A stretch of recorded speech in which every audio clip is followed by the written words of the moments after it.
everybody. Welcome to our very first ever Mrs. Venturers League charity one-shot. I'm so glad you could all be here. I am both excited, nervous, and terrified because it's only been 10 minutes and the amount of chaotic energy our players have shown. I couldn't even do the countdown correctly without being given a false set of numbers, and I started counting up. So that's where we're starting tonight. I would like to state for the record, I am completely innocent of all. Look, he missed 8, so I had to call it out. I did not miss 8. 8 is my lucky number. I didn't hear 8. I know. Anyway, I digress. As we mean to go on. How are Wood Kills going back on the list now? I have more than 100 hit points. Not for long, you won't. Just don't get us under 100 hit points. That's easily. That's doable. Anyway. Find me. Like I said, welcome to this, whatever this is now. I'm going to lose control of this very quickly, so enjoy the structure. My name is Hedgehog. I use he, him pronouns, and I have the honor and pleasure of doing this charity one-shot for SWAN on the tail end of Autism Acceptance Month. You all need to be accepted a little bit more, and I am special, and everyone is special. I mean, look, I have been an egotist some of the time, okay? SWAN is... I don't think people should accept me. I should be locked up. Look, I may look down a little bit because I can't remember the spiel, okay? So I have the spiel on my phone in front of me. So if I look down, it's because I'm reading something. You got this, King. I've got this. SWAN is an autistic-led charity run for and by autistic women and non-binary people across Scotland since 2012. It took us so long to find a charity to support. It wasn't like one of the big ones. And it was like, we wanted to do something for, a charity that covered, as wide a base as possible and diverse. And that was a lot harder than we thought it was. It involved a lot of emails back and forth and getting Tiltify set up, which is on the top of our bar up there, where you can donate and other cool things. There are 2 rewards in the Tiltify store. I did not set these because, if I was allowed to set them, I'd just donate so I get all the cool toys.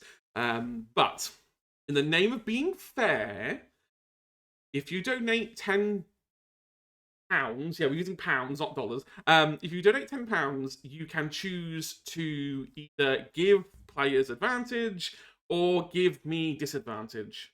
Because apparently that's all I need in life is more disadvantage. I had a nightmare about waking up today, checking the pre-donations and just having loads of disadvantages everywhere. Yes, and I just realised I haven't got the music on. Give me a second. I'm going to let everyone introduce themselves, and I will fix the music. I'm going to start with Trevor. Go on the top left. Crap. Oh, fun. Hi. My name is Trevor, he, him pronouns. I am a Hispanic content creator. Again, on the spectrum. Yay. I completely forgot everything I was going to say. Oh, professional DM, writer, TTRPG guy, actual play performer. I'm currently the GM on the official Modifius channel for Dune Desert Fall. And I've done a lot of charity stuff, and I've been doing RPGs for too long now. Like, far too long.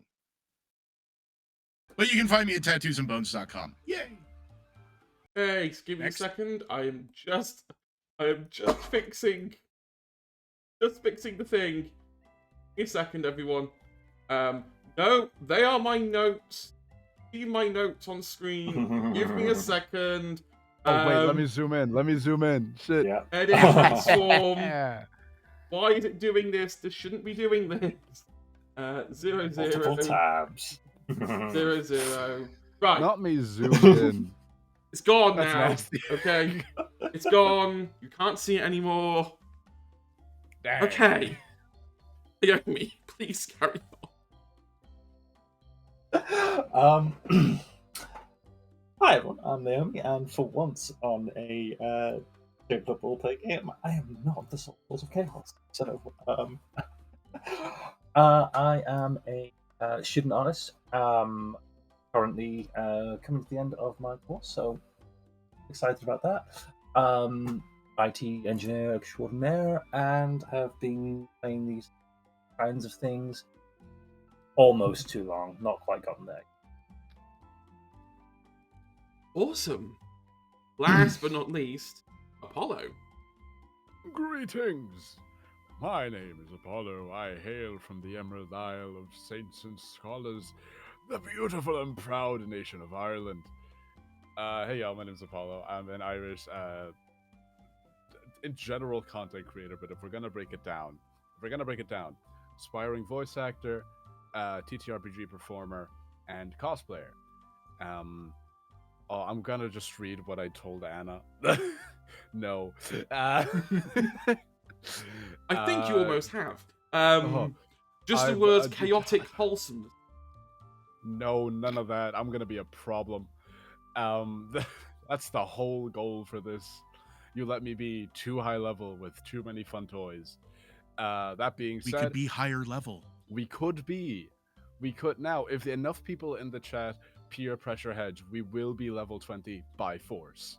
So, get donating. Give it. Papa needs those levels. You can find me online at Apollo. I'll be back to streaming soon. And then I also am I'm a guest player on the current streamed campaign every other week on Hearthfire Tales. We're playing a Wizard of Oz in wild space, essentially. It's great. I'm the Cowardly Lion, Airy, short for bravery, and also on the Critically Stupid podcast, where we are playing a Curse of Strahd-esque campaign called Fangs and Fools, where I play a cleric who is 100% not their accountant. Okay, as Apollo alluded to, I have been peer pressured, and by peer pressured I mean bullied, into agreeing that if we reach the £100 goal, I will let them all power level to level 20. He said it. Write it down. It's there on the subs. This is the problem with subs, is that there's a record. Hit that Tiltify link. Yes. Press the Tiltify button, donate money, because when they reach level 20... Are there 10 of you watching? If there's 10 of you watching, 10 quid each. Done. Not me immediately logging into my banking app. You cannot buy level 20. I mean, You just said I You could. can anonymously donate. It's for charity. It is for Yes. charity, yes. Just know that if they reach level 20, things break. I don't know how much I can contain things if they get to level 20. Monk. And Monk. Give me wish. See Don't- what happens. don't say monk too many times. You'll summon people. Monk Mac, means get it. that Maku doesn't mean just comes from work. Anyway, yes. Please do donate if you can. If not, just being here is amazing. If you can shout us out, that'd be fantastic. Last thing before we start, we do have a Discord server. If you are neurodivergent and you like TTRPGs, we are a nice place to hang out. We don't bite. And we post memes now. We have enough people there that actually post memes that are occasionally funny. And I post TikToks in there that I find funny that no one else does. That's fine. That's just the nature of... That's me. Right. I've done all the admin bits. We've introduced ourselves. We've introduced SWAN, who we're raising money for. I think we should start. Yes. Hooray. Hooray! What could possibly go wrong? I am going to hit.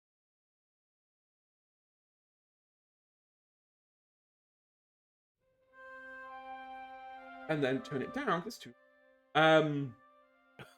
Okay. There we go. So, the great empire of... Really? Now, Anna? That's when you do it? Okay. Let me just make a note of that. One disadvantage. As a treat. Thank you so much for my treat. I love it.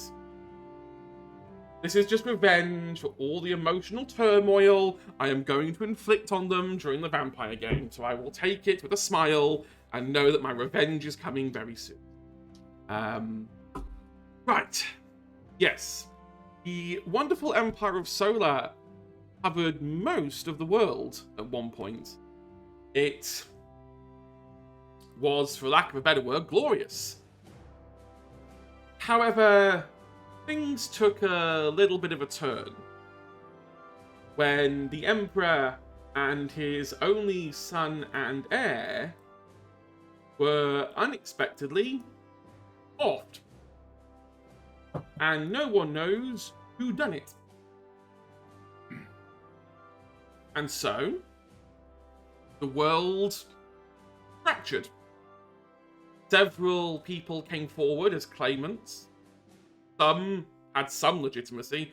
Some were just like, we're doing this because, hey, it's chaos. We can get power here. And so a bloody civil war started. It was a bit of a free-for-all. And slowly but surely, people got whittled down until there were 3 houses left.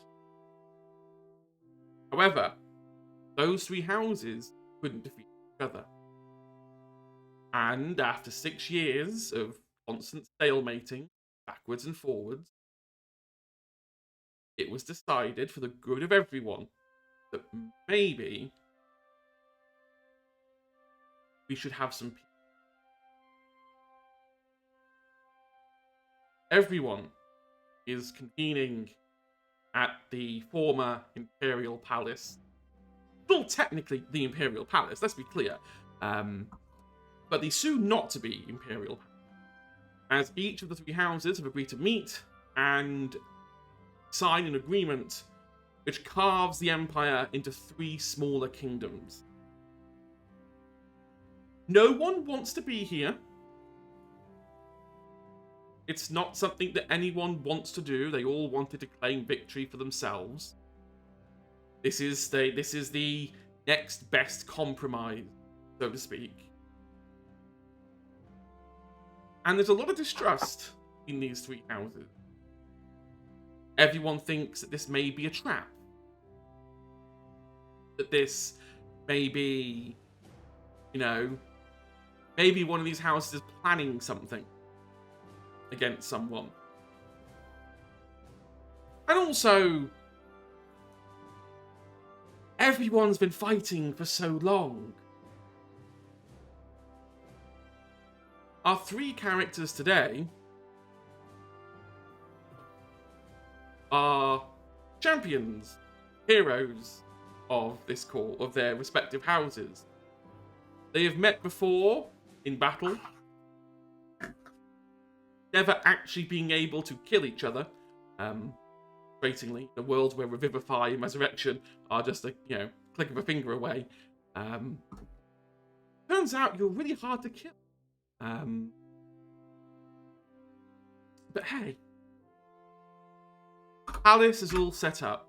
What's left of the Royal Guard, who have been looking after the place ever since the fall of the Emperor, have lavishly set everything out. The long, mile-long walk down into entrance hall, where our first house has just arrived. Apollo, what does your character look like? And who are they?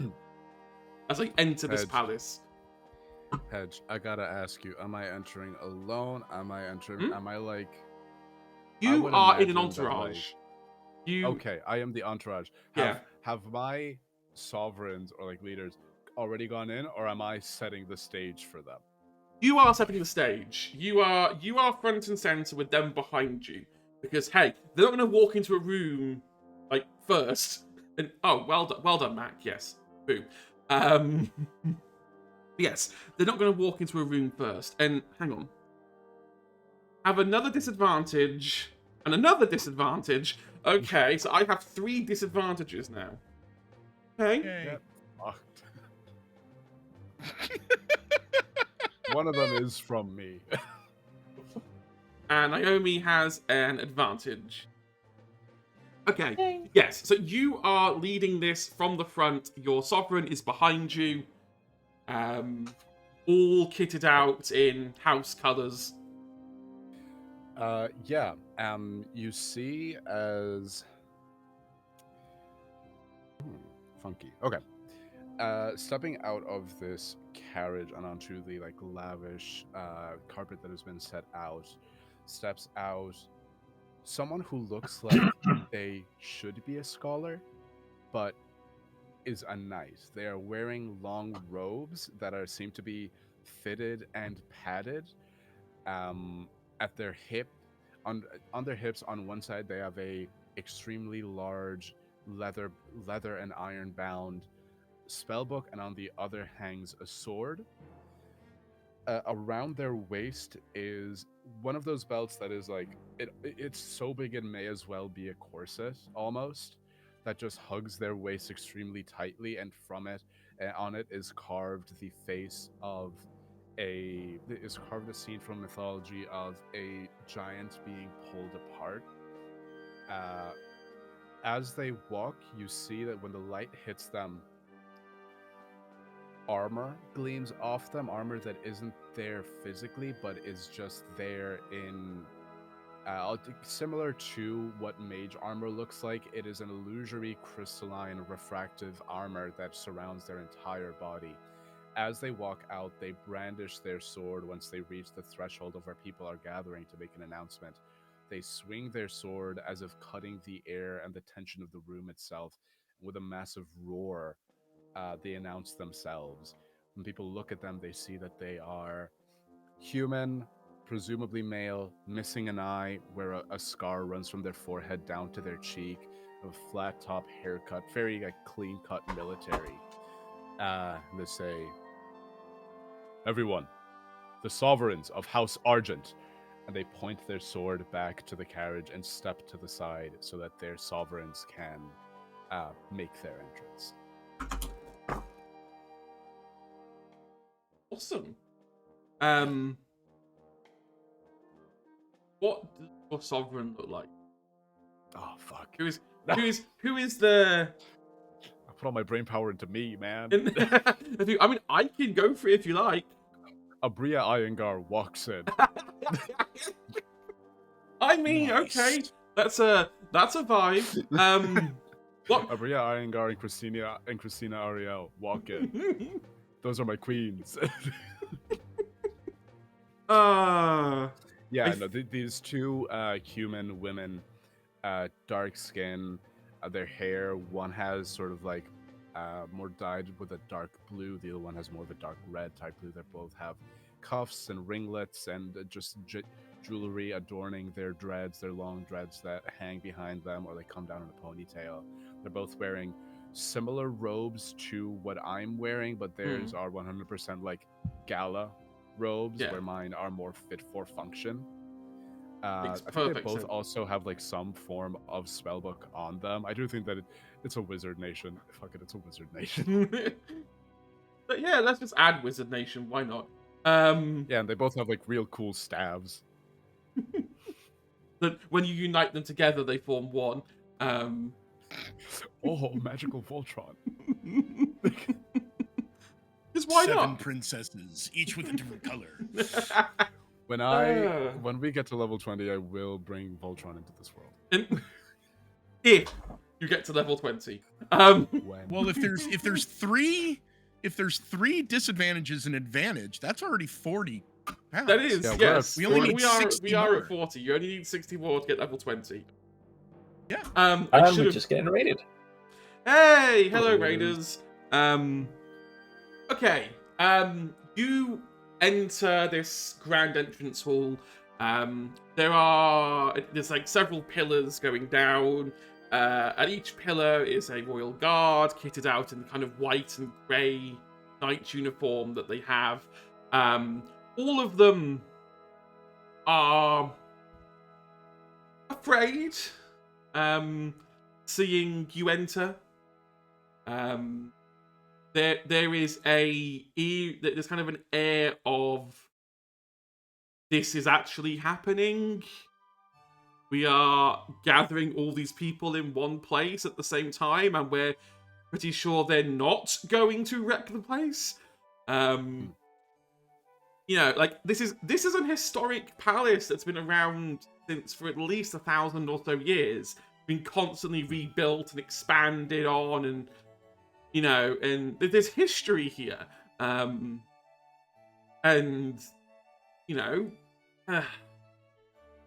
they're scared.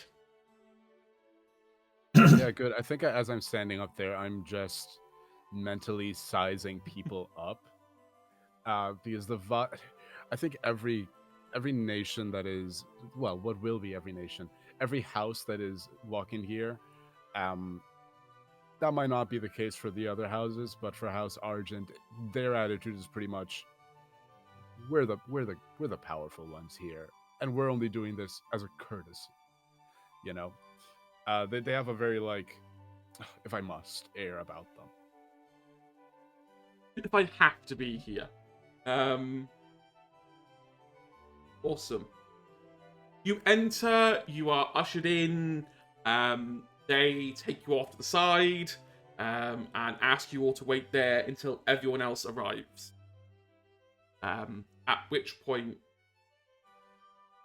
Trevor, how do you and your house arrive?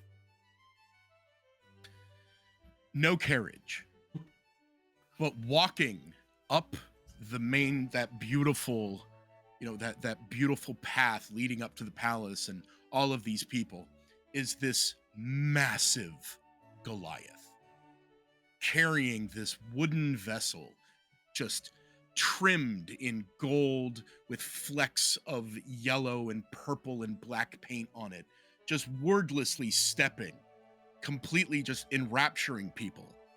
And as this Goliath gets to the main door, from out behind him, a small 3-foot bipedal frog, black and yellow stripes, covered with, looks like, these dark purple tattoos, a staff that is twice his size, and 2 punch daggers, 2 katars, set it at his waist, and he just goes, "Hello." Oh, of course. I love him already. I need to protect him. The gardeners are a little bit perplexed at the Goliath. Mostly because they literally just finished. Like this is a several square mile garden, and that Goliath is bigger than the path, and it has wrecked quite a few shrubs on the way down. And there was just this look of exacerbation as it's like, we've got to start again, haven't we? No sovereigns, no coach, No. just a Goliath carrying a vessel and a little 3-foot frog. He just goes, "Hello, my name is Rico. I come from Imperial Cosara de la Plata, and I'm here for all the treasure. Thank you." Corsara de la Plata? What? Imperial Corsaria de la Plata. Corsaria. Okay, thank you. The Silver Empire. And the Goliath sets down the vessel. And inside it is this other very, very ornate vase that he opens. And it is a decanter of endless water. And he fills the wooden vessel and corks it. And Rico just gets in and soaks. This is going to be problematic, isn't it? You hear one of the guards mutter. And it's like, we have to go get have to go get Eugene? Can I call him Eugene? Am I allowed to do that? Like, get executed if I say that? No, you'll be fine. They're nice. Really? You see one of the guards kind of walks up towards the vessel. Hello, good sir.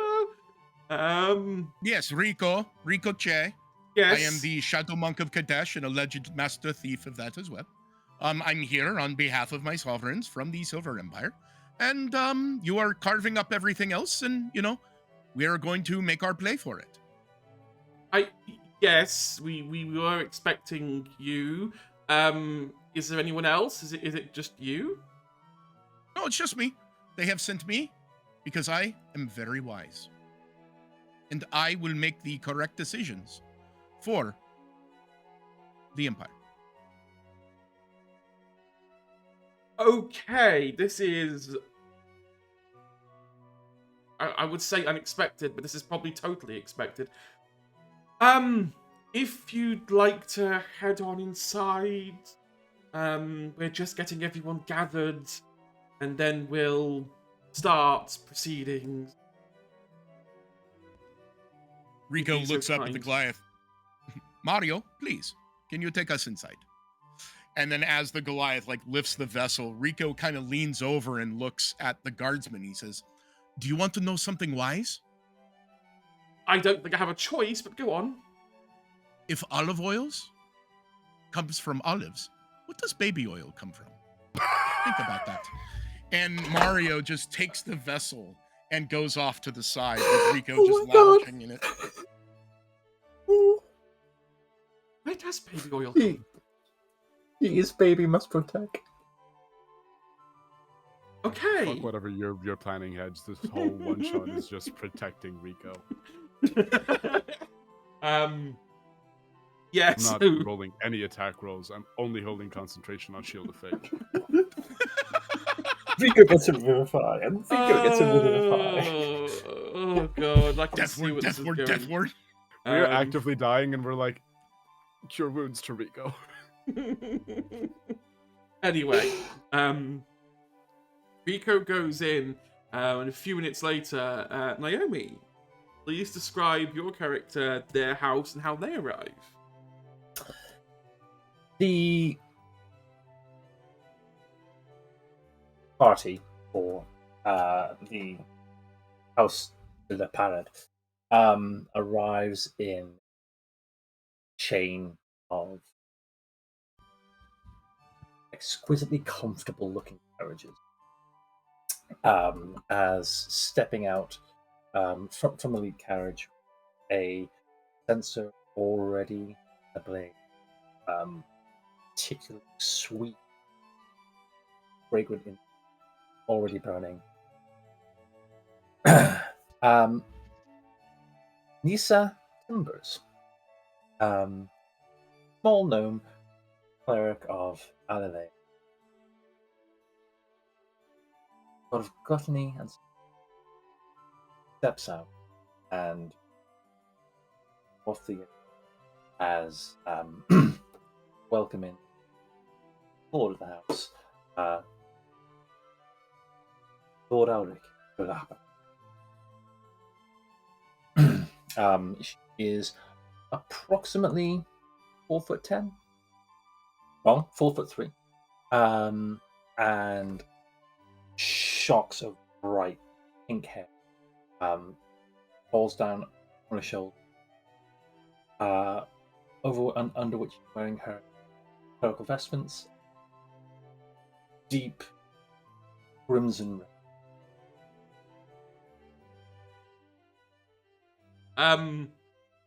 After what's just happened with where does baby oil? The attending guard is having a bit of a existential crisis.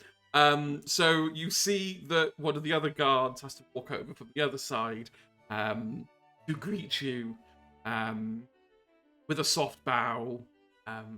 Thank you so much for agreeing to come. I know this is a difficult scenario for everyone. That is why I came along. Yes. quite right. You can kind of sense this nervousness. They really are kind of struggling, kind of trying to figure out what to say without sounding offensive. Because, you know, that's... Up on that. Hmm? And I'm picking up on that. Yeah. It's pretty obvious that they're please, trying to offend. If there's something on your mind. No, it's fine. I'm just not much of a... I reach up and kind of like pat him on the arm or the shoulder, whatever I can do. just the edge of the elbow. Yeah, and it's like a friendly. It's fine. Something's killing. No, I'm just not much of a religion person. No, but I totally respect that you are. I'm gonna let you go now before I say something that may get me killed. I've heard rumors, but you know. Yes. They're all up in the main lobby. Getting ready. You'd like to head up. You head up. At this point, all three of you are now in the same room. There is a palpable tension in the air. The three groups are not really interacting with each other. They're kind of keeping to themselves.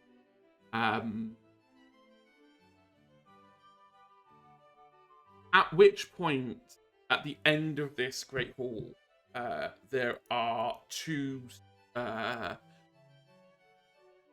curving staircases up to a balcony, upon which behind that is a set of double doors.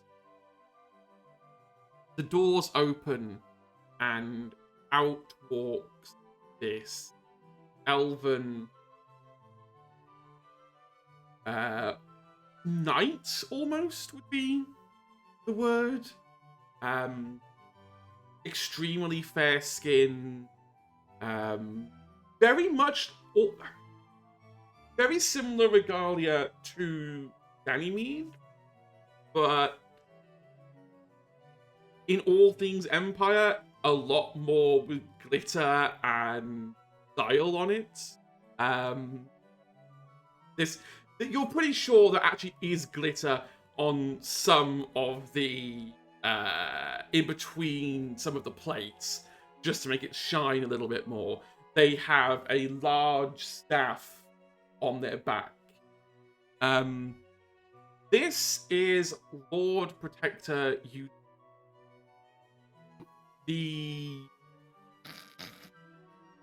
if you like, I guess, Emperor now of the so-called broken empire. In a nutshell, Emperor in Air dies.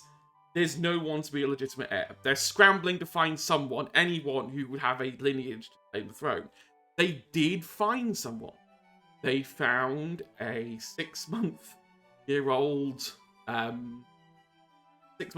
girl who was like second removed from the cousin of the emperor. It's a real clutching at straws scenario, but technically they have royal lineage.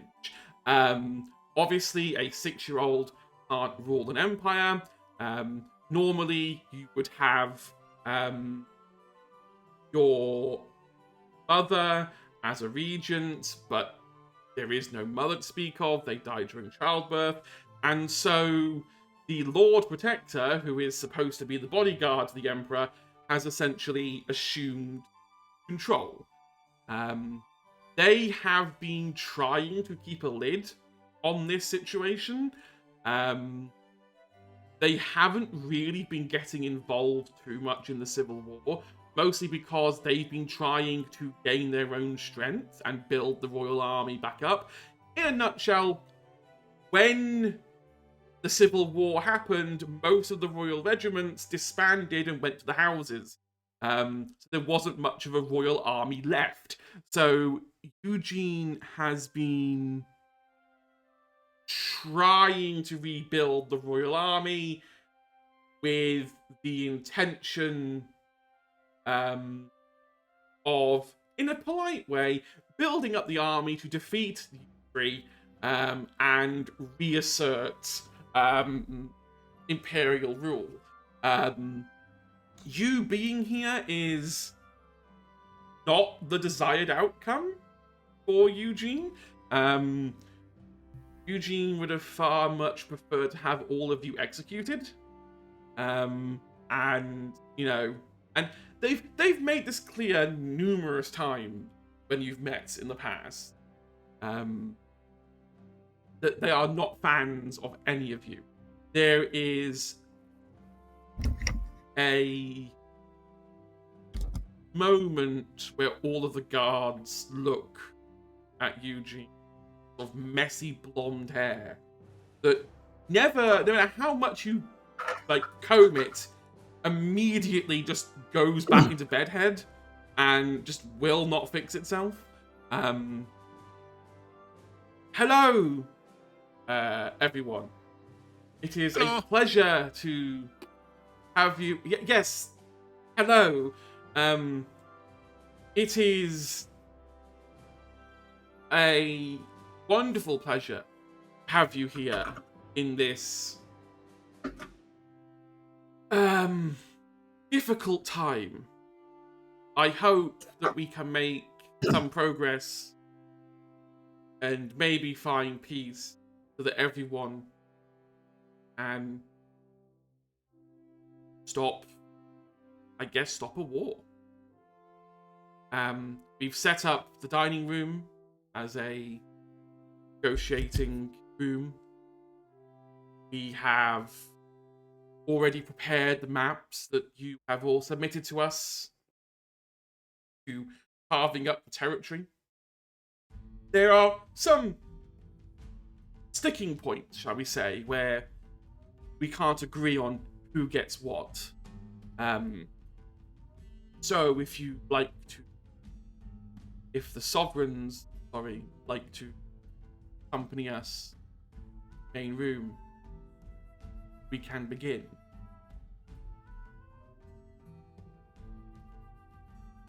You Ganymede notice your two queen butter. I wonder how much not agree. I mean, I think we were quite modest in our demand. I would agree, Your Majesty. I think splitting the silver mines with the Corsaria de la Plata is only fair. They have a cultural tie to it. We have a practical tie to it. Why not? I just want what you eating. Is there anything you think I can do in my role here that'll help smooth things out? I don't trust the other house. I was like, keep an eye on their agent, just in case one of them tries something. Don't worry, we're protected. We'll be okay. But yeah, keep an eye out. I just bow deeply in respect. They head off into the adjacent dining room. Nico, because you are on your own, you are both the protector and the negotiating party. So you are invited to go in on your own and go join everyone. I take a small scroll from Mario's hand, and I hand it to Eugene or whomever is the guide. And he's like, "Here's a list of our demands." How big is this scroll when you open it? Well, for Rico, I mean, he's 3 feet tall, so it's a fairly large thing. But on the scroll is it honestly looks like a child drew a map, and it just has a bunch of X's on it and says all this stuff here, and it's signed Rico. But again, very childlike scrawls. I think Eugene. The map does not align to anything. Yeah. I think Eugene kind of does that kind of like deadpan sigh. Like, okay, we will add this to the list of demands. Mario can go in and actually do the talking, except that he's mute, but he can at least listen. Yes, just please don't destroy any of the furniture. We're trying to, get in one piece. Well, isn't furniture made out of multiple pieces of things anyway? Yes, but we prefer it in its current configuration, not another configuration. It's one of those things. It's like, it's like when you use strange words, like why are buildings already built? And you ever wondered that? I'm very wise. I can give you many things to think about.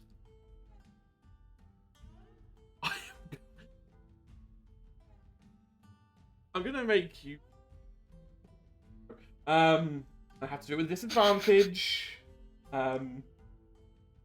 Wait, are these disadvantages just like in the order that they come up, or can we tell you when? No. Ah, okay. So you could just waste them on.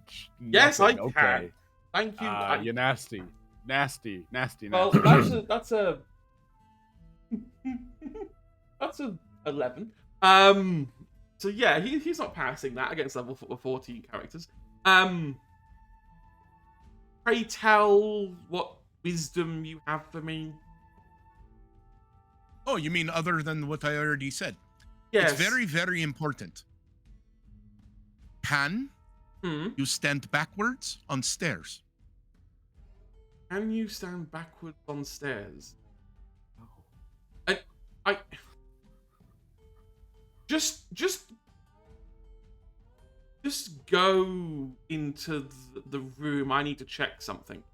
You want me to, or are you going to? No. I mean, I can if you'd like. No, you go join the others in the conference room. I will join you momentarily. Okay. Mario, stay here, look imposing. And he kind of gets out of the tub and doesn't dry himself, just goes slopping toward the room. Eugene doesn't even recognize this as they go to the stairs and stand on them with their back to the floor. It's like, I can stand on stairs backwards. And turn around. And then does a turn. It's like, but is this backwards? Or is this backwards? They take 3 psychic damage just trying to work out if they can stand backwards on stairs. Pretty wise. Oh, you. Nissa, your lord turns to you.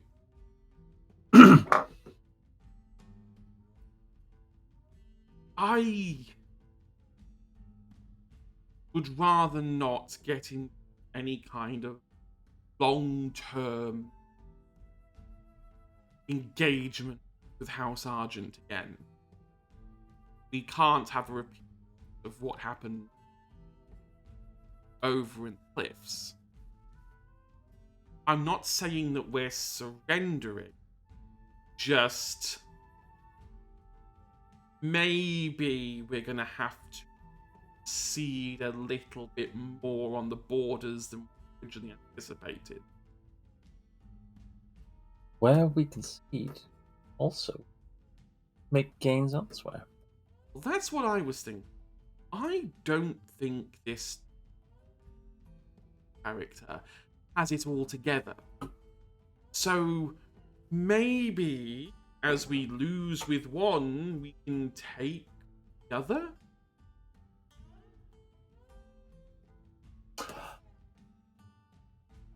As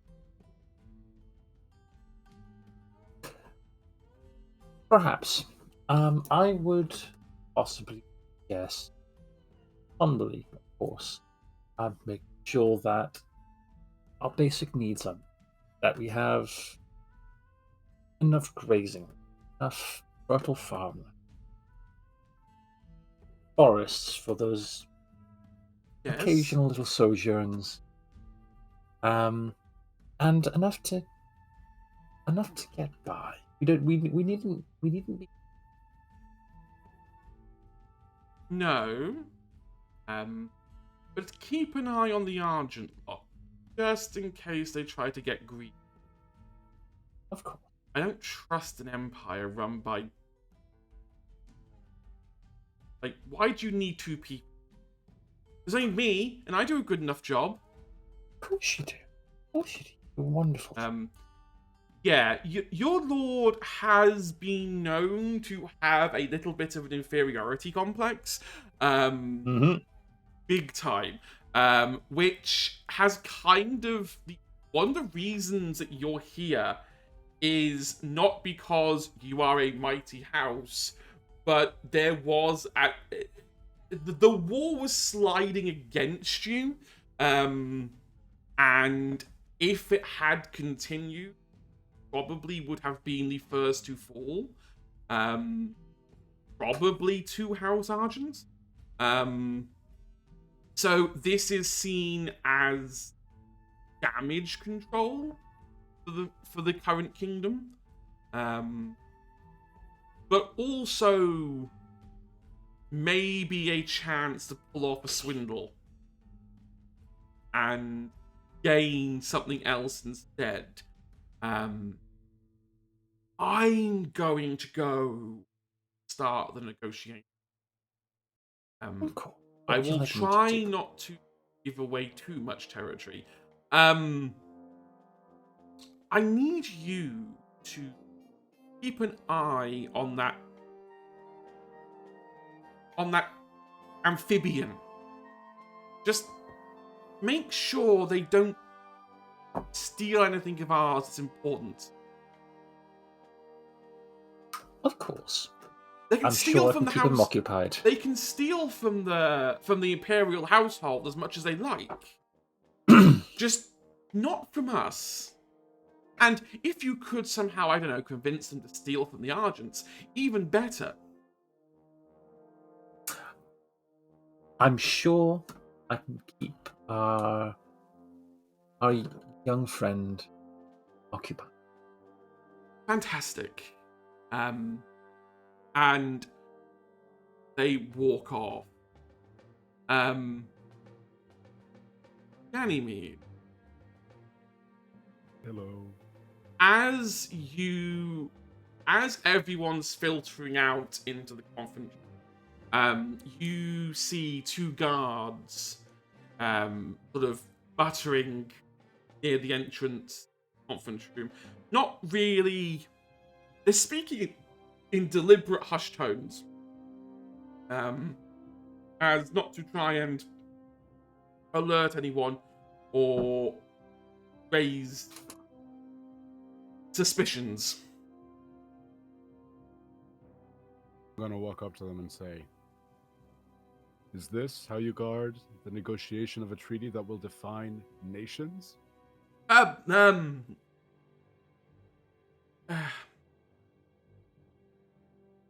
No. We're just, you know,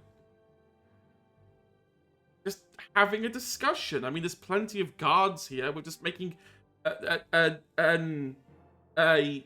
just making Oh, there's conversation. plenty of guards.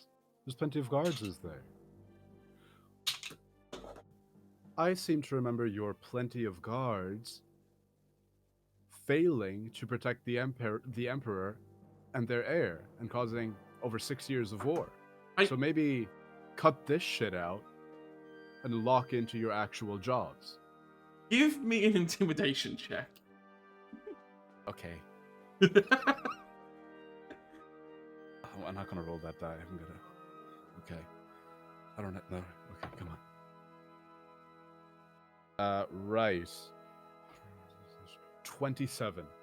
Jesus. 19 on the die, plus 8. Get Love to see it. Okay, so you Get good, Scott. Yeah, look.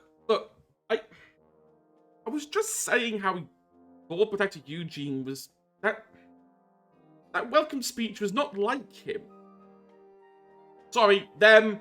I keep forgetting. It's not him. It's them. And you see them like physically whack the top of their head. Gotta just kind of. There's Is something wrong with Eugene? It would be a shame if something were wrong with Eugene. Jeremy fucking hates Eugene. Considering how much he hates the lot of you, that was awfully restrained of them.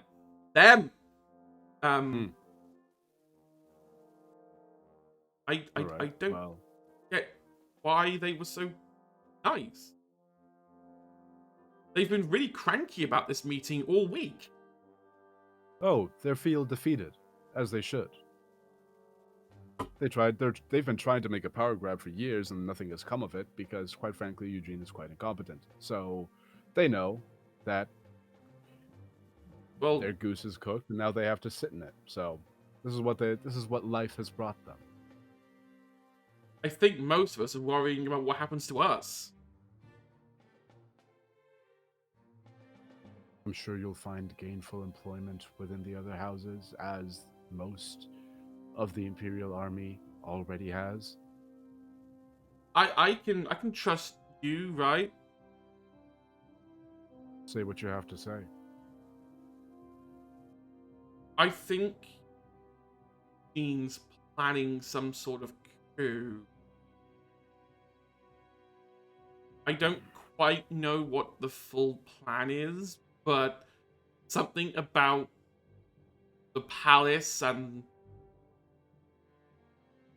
the city just like breaking away from the nations and becoming its own, what was the word he used? City-state? Okay. I don't want to spend a spell slot on this. Is there any chance that... Now, I have said that my sovereigns are both wizards. Yes. Ain't no way that we came to this place without one of them having cast like something like Rary's telepathic bond on the three of us. That's perfectly fine. Yes. Okay, perfect. No spell slots used. Thank you, Jesus. And by Jesus, I mean hedge. I think I'm just going to radio in as such to my Archmage queens, and I'm just going to give them a heads up on that. Just say, just to let them know, and just to give them the impression of, if anything seems amiss, let me know, and I will kick that bitch's ass. You get an acknowledgement back. Literally, ho, I'll fight you. They give you acknowledgement back. They don't really say much beyond just, yes, got it. At this point, I think it's only Nissa and Ganymede left in the hall. As Rico went jumping inside. I had a question about that. Yes. I'm assuming, are the halls well lit? Oh yeah, or they just they standard? are. So the walls are all varying shades of light, white, and grey. So light sources do quite a good job of lighting up the area. The Great Hall is extremely, pretty well lit. There are corners and pillars that you could potentially not be seen on. The conference room itself is much darker. It's covered in oaks and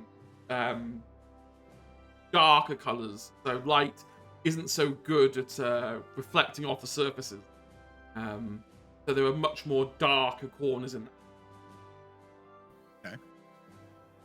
I was just wondering if there's between the room and the hallway that the guards and Ganymede are in, if it's A, within 60 feet, and B, if there's enough dim light. So they're guarding the doorway, so it is plausible that you could be on the other side of the doorway in the conference room and still be close enough to potentially hear the conversation.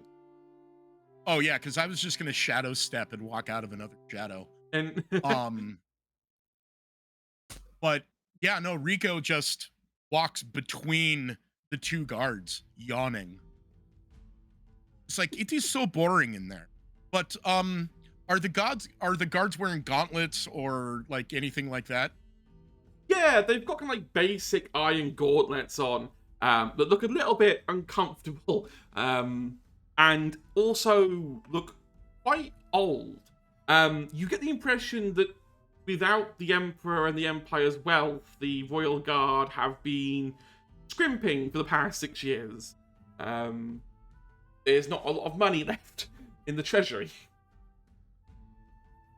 I will walk out and I'll just reach out to one of the guards, like a tiny little 4-fingered hand.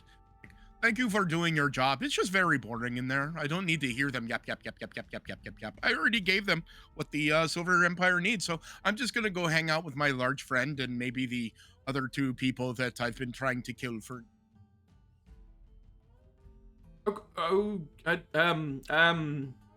Like him, and points up at Ganymede. Ganymede, the color drains a bit from his face. Rico. Hello. Good See afternoon, you're well. everyone. Oh, yeah, no, I'm okay. I'm still having those problems though, you know, because I have the 2 voices in my head. The one of them is saying that I need to go in and represent, you know, what we need and what we want and the whole silver mine between you and us and all of that. And the other voice just says, why don't you just go in there and assassinate everybody and take everything for yourself? No, I get it. I get it. Yeah. I mean, even... They're really yelling at each other right now. It's a little bit just, you know, it's hard to hear. Oh god, yeah. Telepathic bond. I hear every curse word they say, which is very fun. But yeah, look at these guards. This is the best that they could pull out for this. Come on now. We're good enough. Stop talking. Focus on your job. 27 Actually- intimidation. Shut up. Mr. Guardman, I have a secret for you. You come down here? No, I know you have to. Just come on. Just come on down. Fine. Oh, God, Just not like again. slowly bends down to go down to Rico's level. Is he wearing a helmet? Yeah, he's wearing a helmet. Okay, he's like, can you take that off? You know, it's hard to hear. I want to whisper something to you. Okay, like takes the helmet off. Got scraggly blonde Rico. hair. Rico puts his hand, like, and cups the guy's ear and says, do Cyclopses wink or blink? And I need him to make a saving throw against poison, please. I won't use disadvantage for this, because it's a guard. Constitution saving throw. It's 12. The DC is only 12, and it's a con. He rolled 6. Well, he's poisoned for 1 minute. Oh. And Rico says that, you know, and it's like, do Cyclopses wink or blink? And then, like, kind of like pats him on the cheek. It's like, you remember that. And just kind of like walks off. I don't feel very well. When you get those kind of questions in your head, it takes.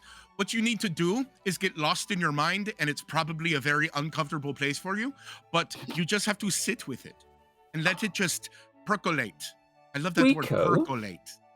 Rico, I have a question Yes. for you. Oh, okay. Why can't you run on a campground? Good one. I have to tell my master that. That's fascinating. Turn away, let him to ruminate on that, and busy about scrounging together some supplies to make a bit of a spread. And in fact, are there any what kind of decorations are in the grand hall? Are there any chalices, any Yeah, there's a few trophies, cups, or bowls? yeah, there's like cabinets along either side that have got like various regalia in. Some chalices. There's some dishes. There's some silverware. Particularly fancy looking. Oh, very fancy. These Wonderful. These look like they've been locked because they're Wonderful. expensive. In that case, I would like to try and acquire one of these. In fact, They're in glass cabinets. They are locked, but they are in glass cabinets. Okay.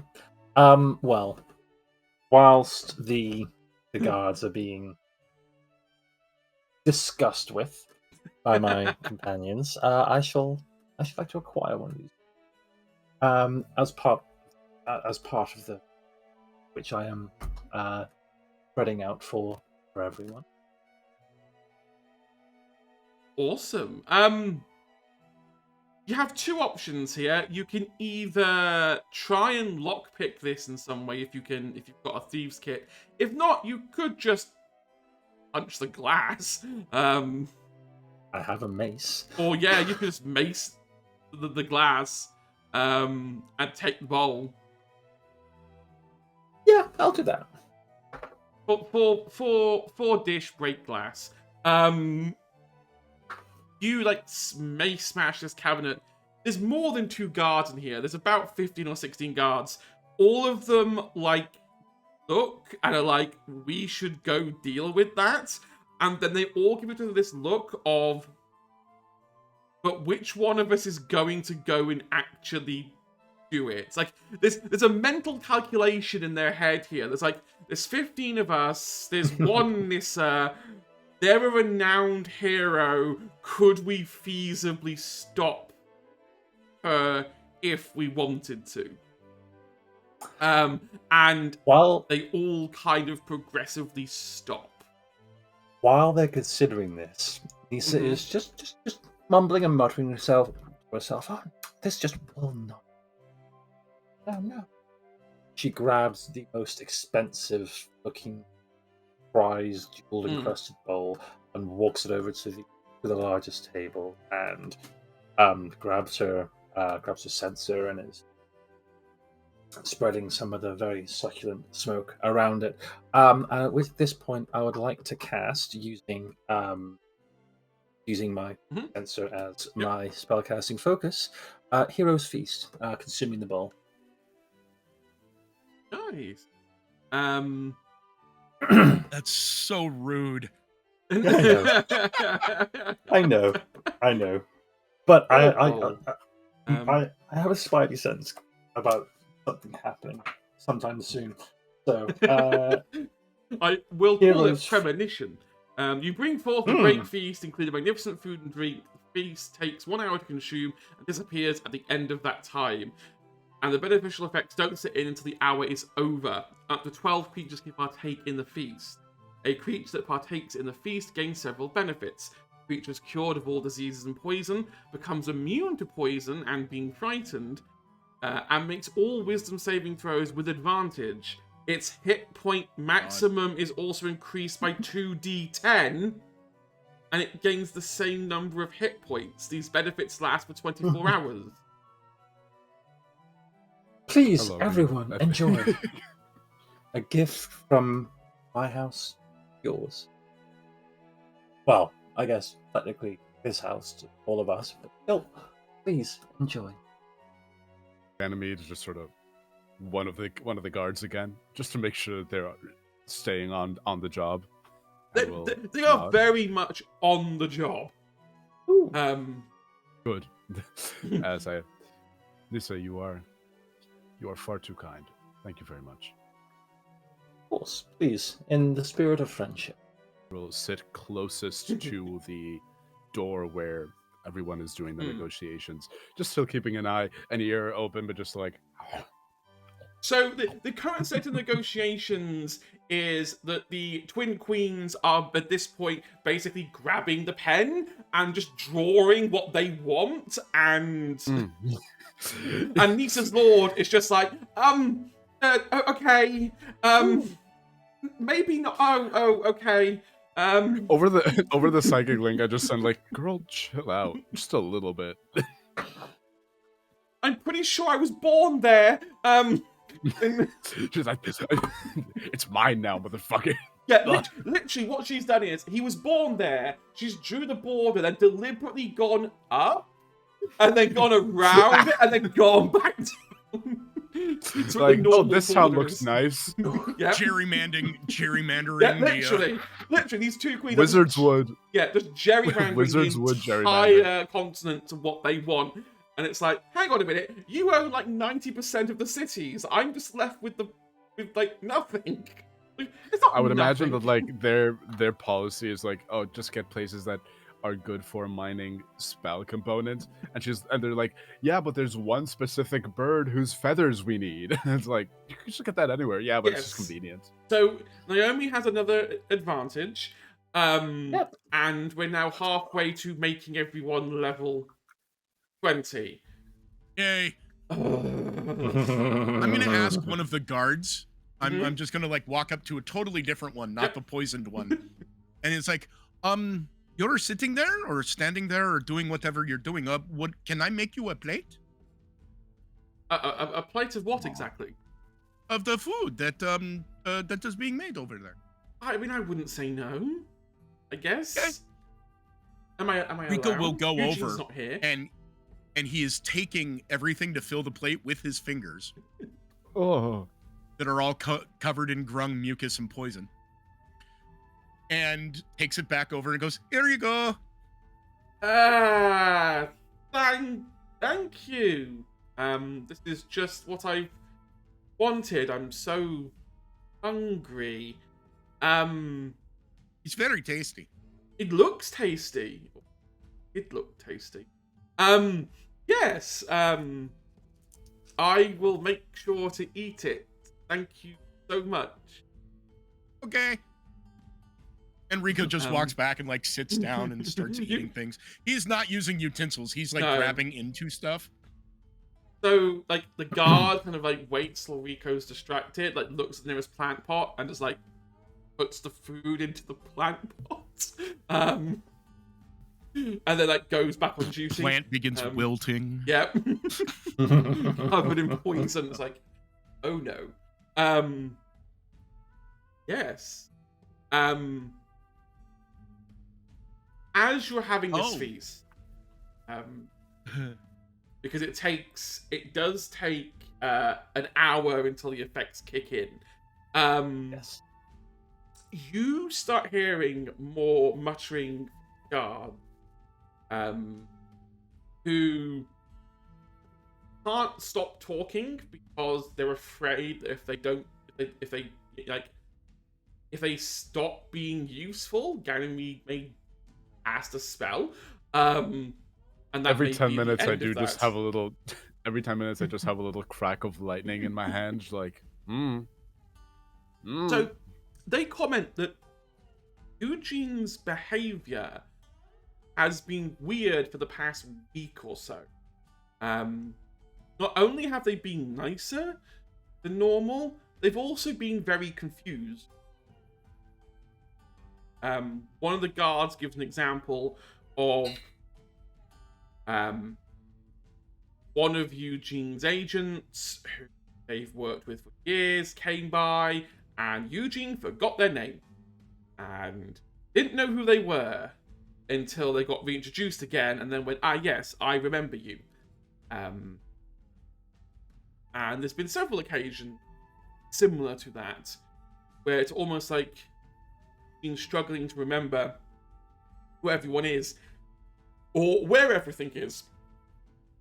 In fact, they've been getting confused in the palace quite a lot, getting lost, thinking things are on certain floors when they're not.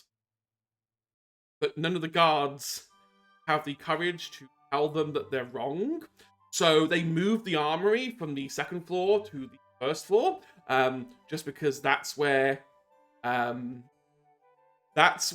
Eugene thought the armory was. So the armory was moved. And as a result, the palace is now a hodgepodge of badly organized and arranged rooms. And they are discussing this in front of us?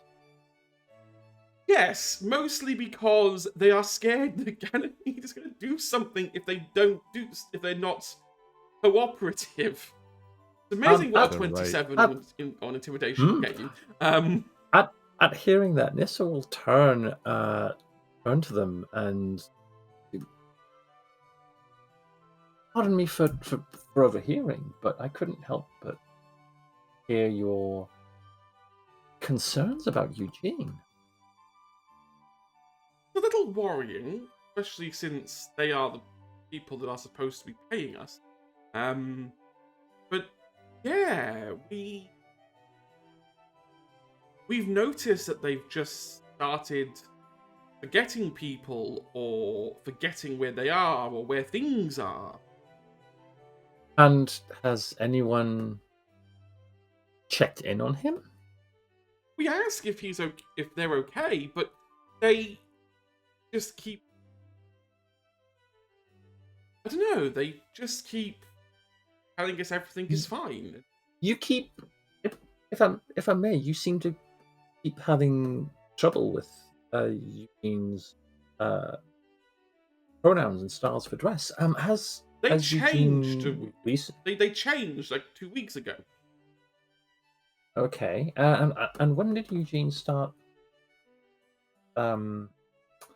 exhibiting these disorientation? About 2.5 weeks ago, they just woke up that way. Just out of the blue, just one day. Went to bed. Oof. Went to bed a he, woke up a they. I see. Me too. And we're all finding it really difficult because if you use the wrong pronoun, they shock you. Or they burn you. Or it's really triggering. This it sounds like you all need to sit down and take some weight off of your feet. Have a bowl. I'm not take a bad, shit. I'm not a bad person. Of course you're not. Of course you're not. The gods here, everyone can see. We're all in good line of sight here. Nobody is unobserved. Split your force down into halves and have something to eat. Take you. Okay. Did you say you were worried about being paid? Yeah. Why don't you just kill Eugene and take the money? We don't. I could do that for you if you'd like. We don't think there's any left. It's also weird because 2.5 weeks ago we did have money, and now we're being told we don't.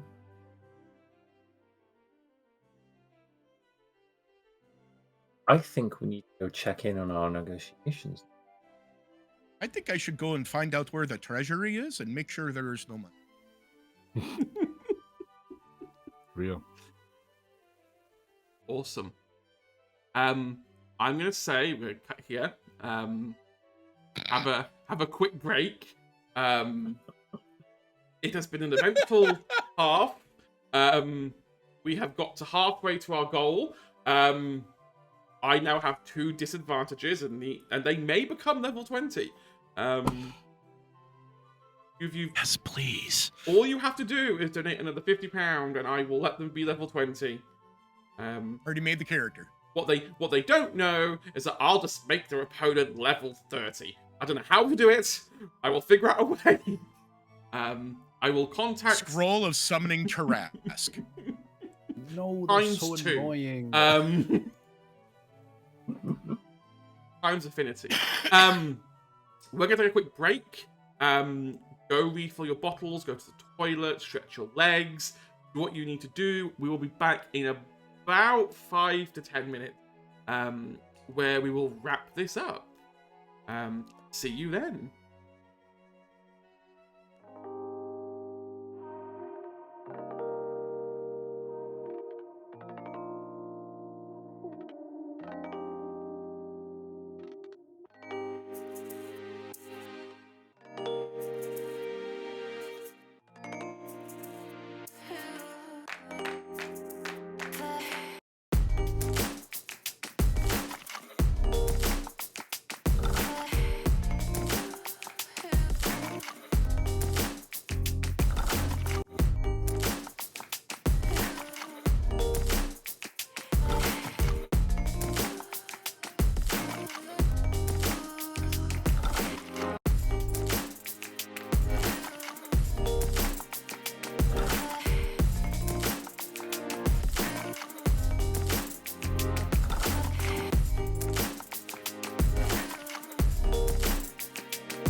welcome back, everyone. I hope you had a good break. I sure did. I'm buzzing with anticipation to make these players cry. I mean, raise lots of money for charity and watch them cry. We're gonna jump straight back into it. Okay, we'll start with Rico. Hello. We'll start with Rico going to go find the vault.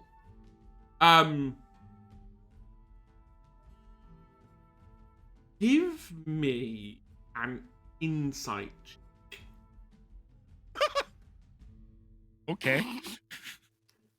Let's no. see. Oh, that's actually not bad. 16. 16?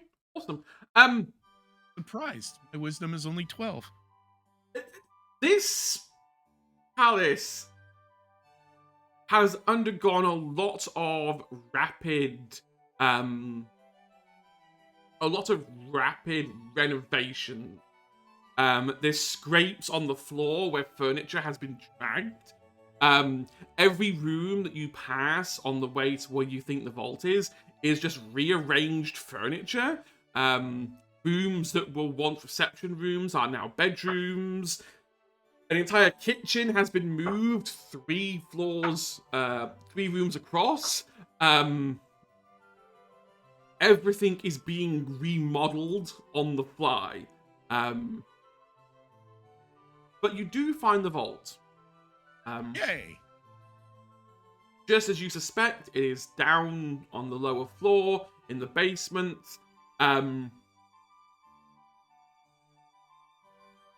Give me... It is locked.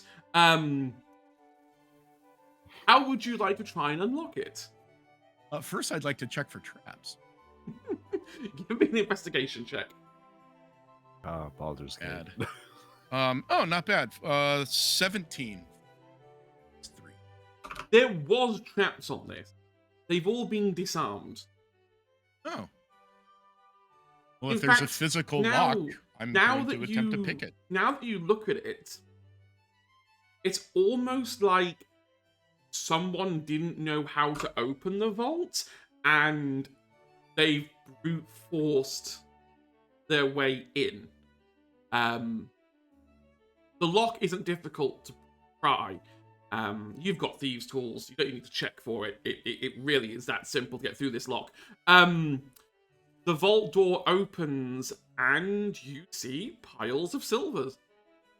There are just stacks of silver coins. The vault looks full. I'm going to grab an armful of silver coins. As you go to put your hand to pick up some silver coins, your hand goes through these silver coins, and just as fast as they were there, they flicker and disappear. Leaving you with an empty, scant vault with a couple of legitimates, like a tiny spreading of a couple of coppers and silvers on the floor.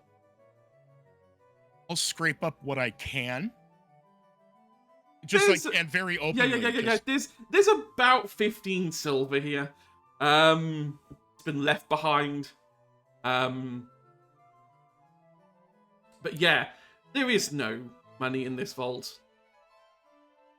And then I'll quickly just like skip my way back into the main room while people are still eating, and then start handing a silver piece to each of the guards. So this is all that was left in your vault, and it was very easy to open. So you were probably either stolen from, or perhaps Eugene has been spending too much money. But if there's any of the nice cutlery or plates or anything like that, I can open up all the cabinets and give them to you. You can go sell them and then go retire. You mean there's no money left? No, this was it. If there was more, I would have taken it, but I decided since there was so less, and I am from the Silver Empire, and I have a lot of money, and I'm an alleged master thief of Kadash, I might as well just give you what was there. Alleged? Not confirmed nor denied.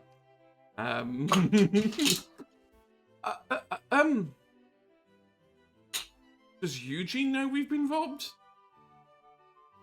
I don't know. I don't talk to him. We're all going to get what fired. you have, given what you've already told us, think about it.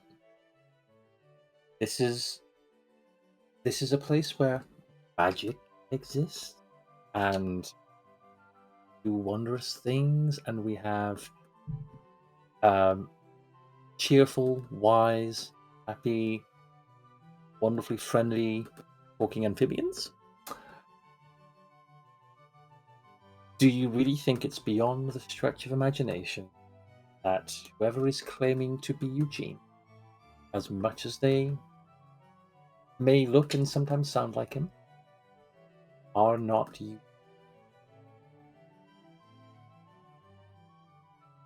As in, an imposter. The four most powerful people in the kingdom right now, in the entirety of this broken empire, are in a room with somebody who might not be who they were.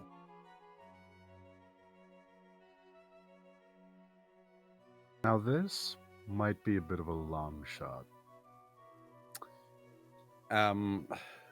Eugene. Okay, I want to try cast Legend Lore.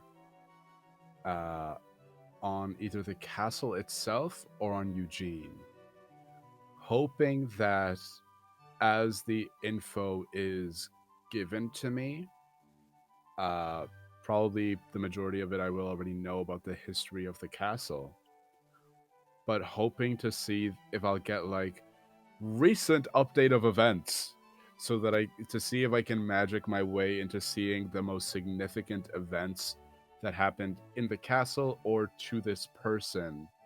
Because if they are acting as the Lord Protector of the Empire, they have to be of legendary status, even just by virtue of their station. So yeah, Eugene was a highly respected sorcerer. Did we get it? We got it. We got it. We what? We're level 20. Hey. First of all, thank you so much for the £60 donation. Okay, everyone, I will distract. Make Give me the lore yourselves while level 20. I update. Yeah, no, Eugene was an amazing sorcerer who,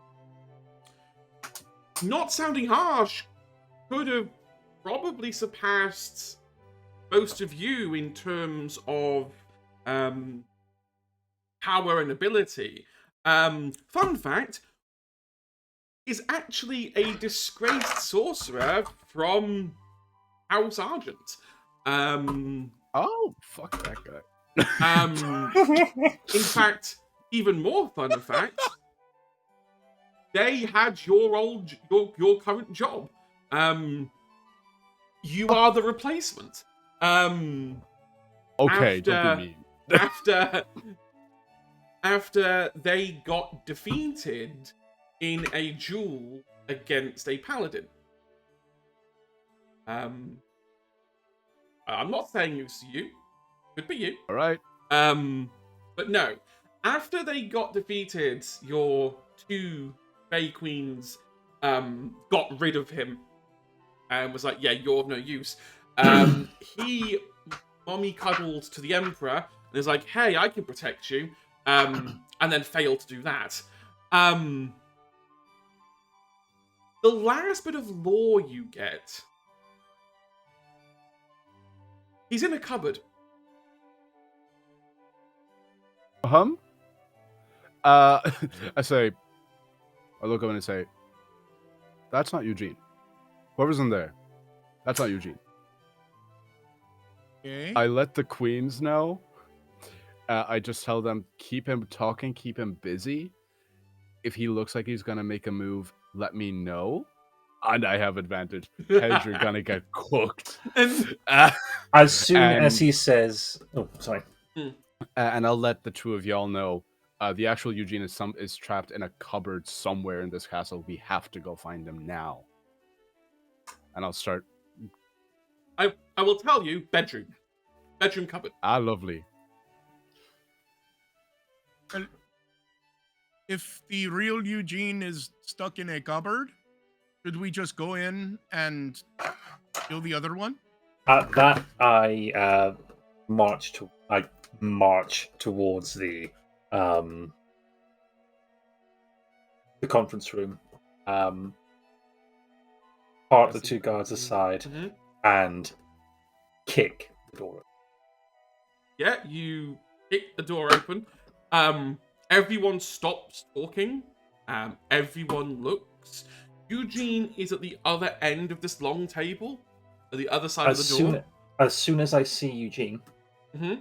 polymorph.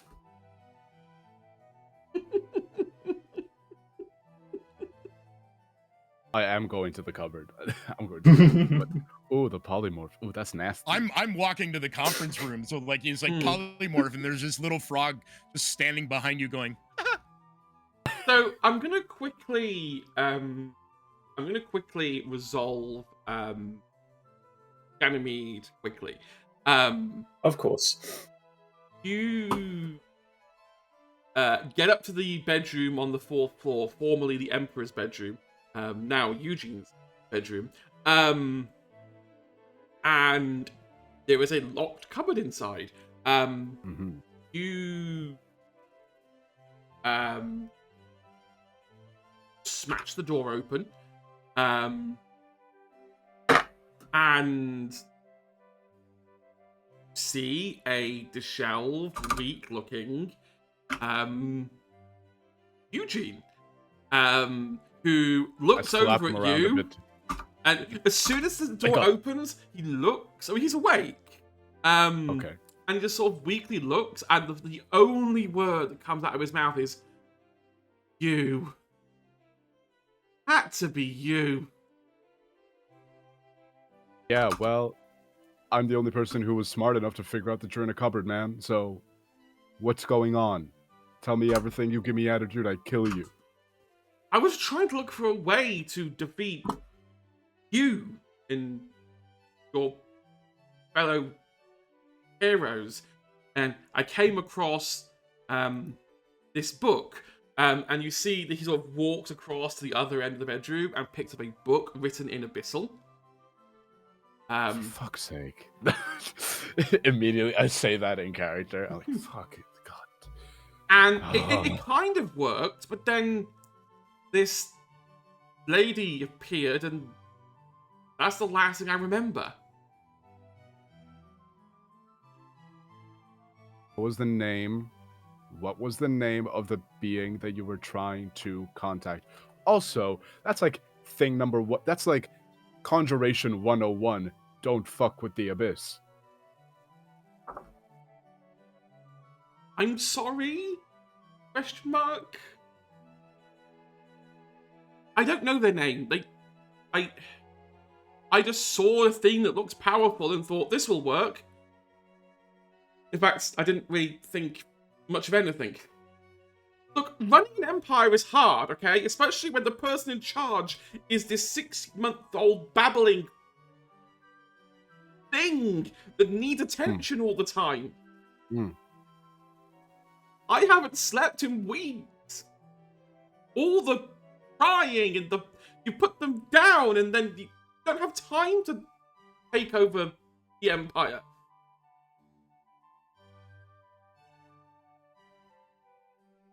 I'm sorry. What do you want me to do? I put the gag back in his mouth and I say, I'll come back for you later. And I just start, wait, actually, Hedge, will it be useful to have a spellcaster on our side? Because I really don't want this guy to be there. I mean, you're level 20 now.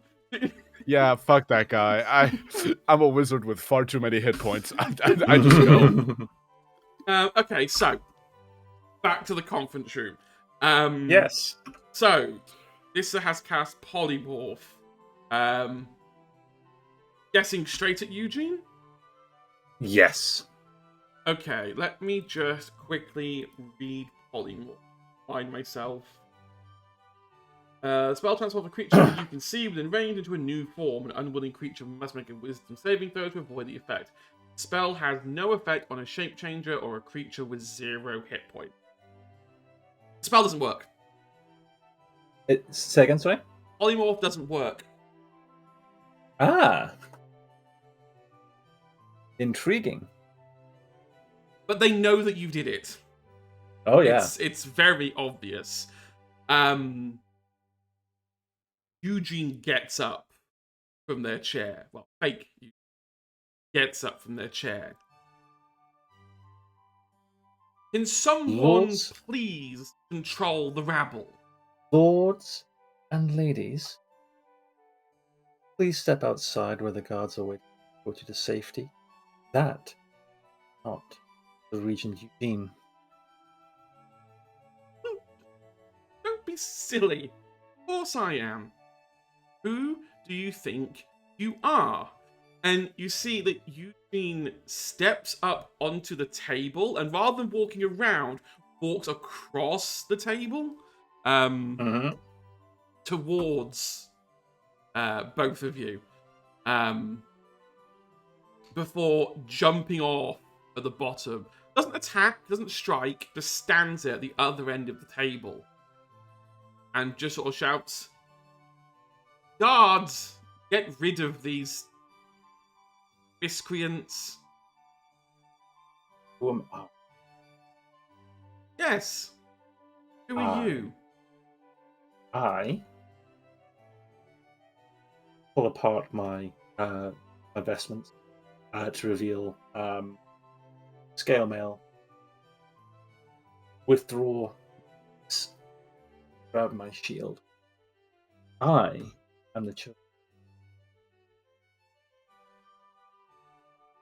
You know what that? You eat a lot. Alalea whole. Alalea soup. Alalea cup. And she, her mace, does the flip around and catch by the handle again. Locks eyes dead with him. Alalea. I'd like to make an intimidation check. Go for it. Cool. With advantage? Yes, you have Of two course with advantages. You have 2. Okay, so that's an 18 plus 18, 21. You see them take a step back. They can't go too far because the table's now stopping them. But when you look at them, you notice that all of the left side of their face is now covered in black veins. And so is their left hand. You bitch. Hedge, when I find you, Hedge. They pull their staff from their back. Get back. Get out. At which point, Ganymede, you come back into the main hall and into the ruckus. Lovely.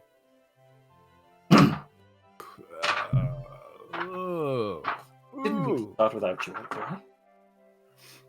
I have swords drawn. Is there a world where you've let me have cast haste on myself as I ran through the castle?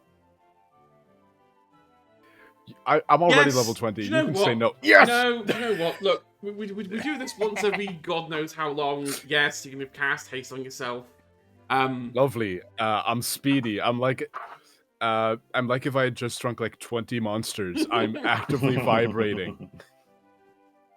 Sword at the Like, ready. who- And I just say, get away from my queens.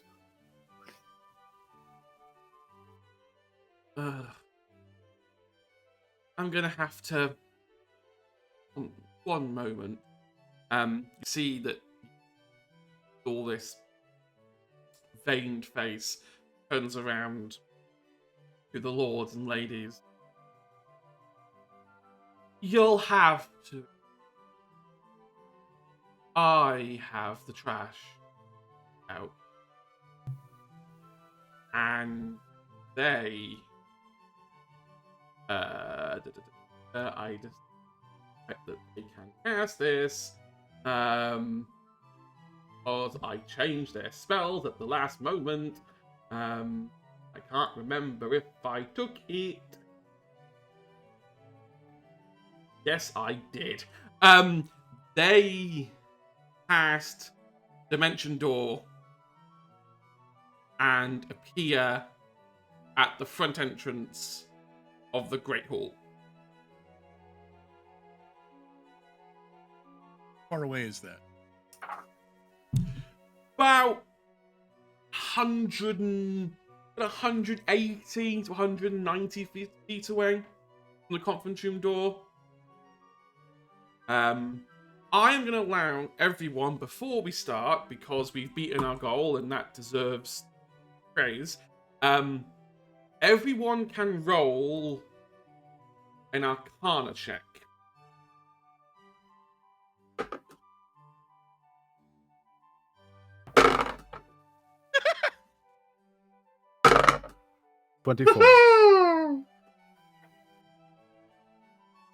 ODM. Uh-huh. It's not what the number I think It's is it? exactly what you think it is. It is a nice, bright, shiny, natural 20. I rolled a 1 for a -2. Rico, that staff just looks like a piece of wood. A nicely carved piece of wood, but it's a piece of wood. Ganymede, you've seen this staff before. It is Eugene's staff. And Issa knows it from its magical properties. That is a staff of defense. To let you know, it has 10 charges. It can cast Mage Armor and Shield. Whenever the user needs it to. It's 2 charges to use Shield, 1 to use Mage Armor.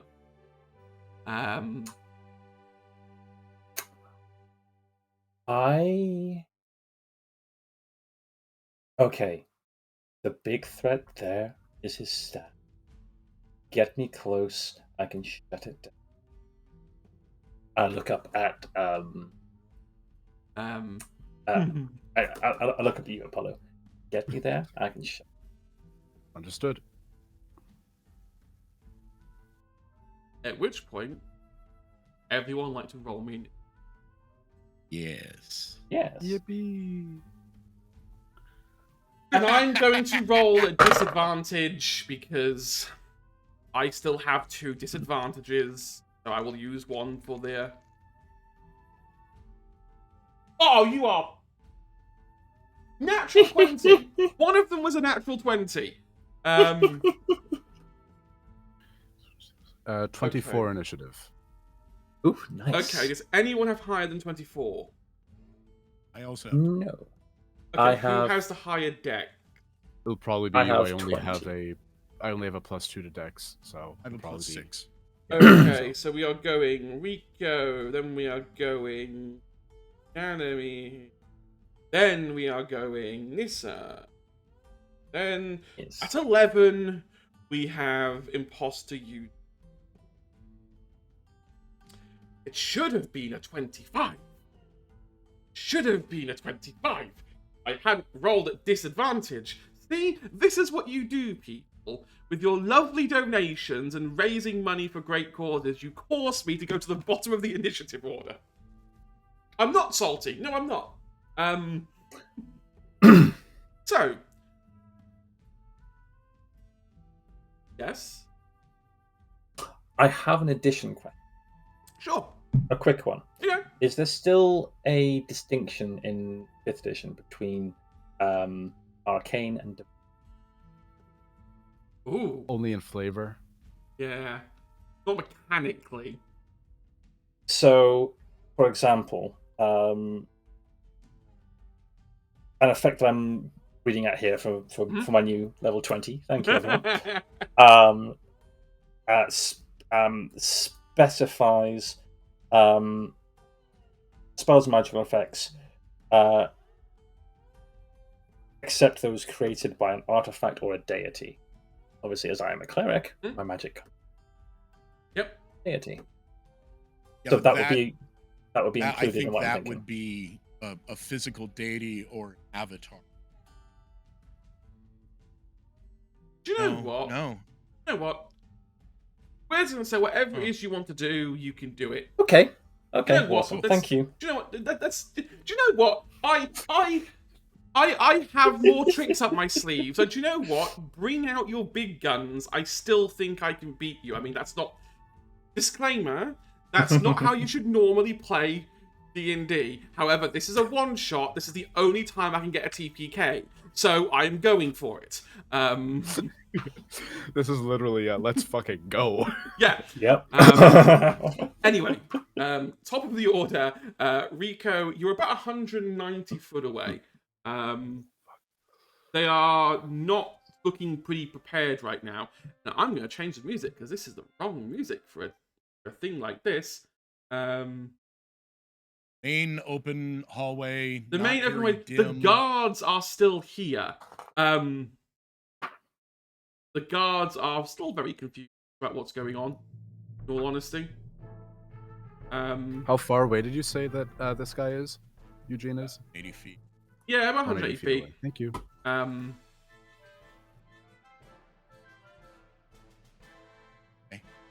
I mean, to give you an idea, these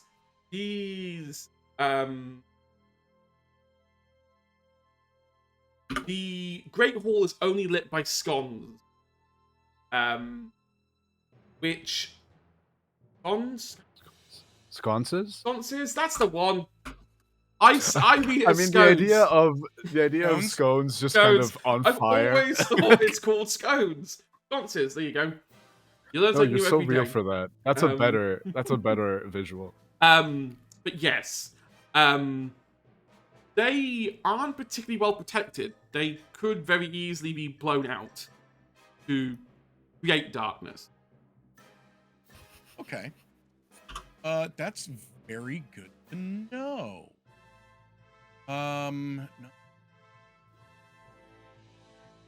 You see, I had a suspicion I would roll low on initiative, so by moving them 100 odd feet away, I knew that everyone would have to burn a turn just to get in range, and it might leave me with first strike.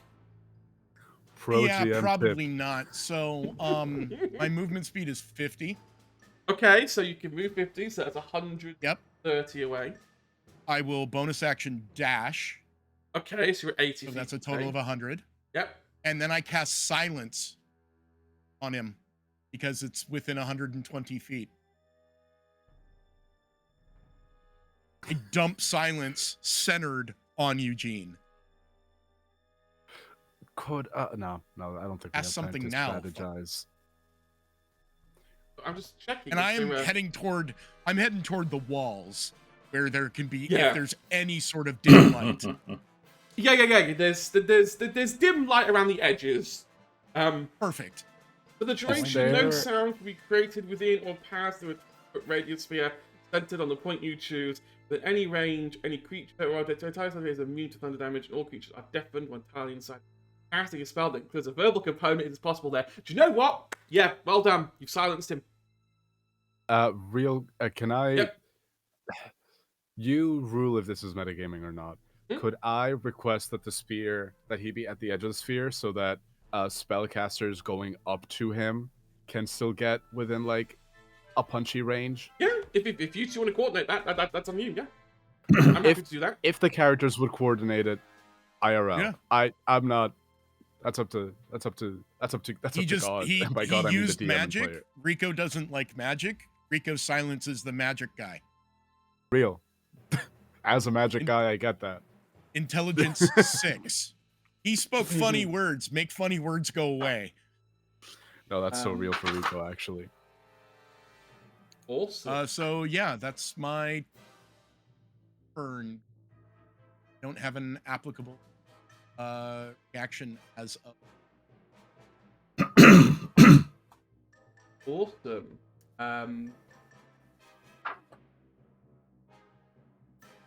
So, what I am going to say is, it is Ganymede's.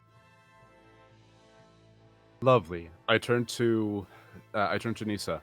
How close do you have to be? Close as you can get me.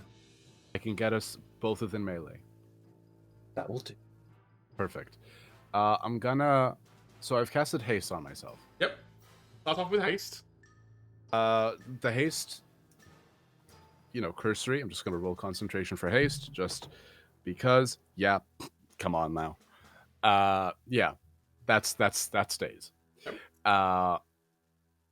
Before I do anything else, I'm going to bonus action enter my blade song. Okay. I've entered my blade song. So my movement speed that was already 60 feet because of haste Yep. has now become 70 feet. Mm-hmm. My AC becomes 20. Mhm. Yeah, and my AC becomes 20. That's my bonus action. The way haste works, I'm just going to talk this out because high level, there's a lot of shit going in a sequence. I have an additional action on each of my turns. That the action can only be used to take the, one weapon attack, a dash or disengage, hide, or use an object. So for my main action, I want to dimension door Nisa and myself 175 feet right in front of him, but outside of the silence. Okay. You do that. You open the door. You appear right in front of him. I put a hand on Nisa's shoulder and I say, "Let's go." I whisper the distance, and then we just sort of anime swoosh right in front of him. And then with my second haste action, I'm just gonna hit him. I'm gonna try to hit him. Go for it. Come on, I have such a high plus to hit. Don't. Lovely. Okay. So he's going to use this is why- shield on his staff. So it's only an 8 on the die, but I do have a plus 16 to hit. So does a 24 bypass the shield? Yes, 24 goes straight through the shield. I truly love that. You described the necroses, like the veins and the shit. I legally have to ask you if this creature counts as a fiend or undead. It counts as a fiend. And I love that. I love that for me. Oh god, how much damage? Okay. Right, so that's 3d10s base damage, and I'm gonna drop a smite on this as well, for sure. I don't wanna Well, you're watching live me calculate in my head whether the enough HP. This I was at the beginning going, is this enough HP? Now I'm going. I need Okay. more. Let me just do the math real quick. 4 to get 5d8. Right, okay, then I'll Plus drop one. a 4th level smite on it to guess. Yeah, 5d8, but it'll be 68 because fiend or undead.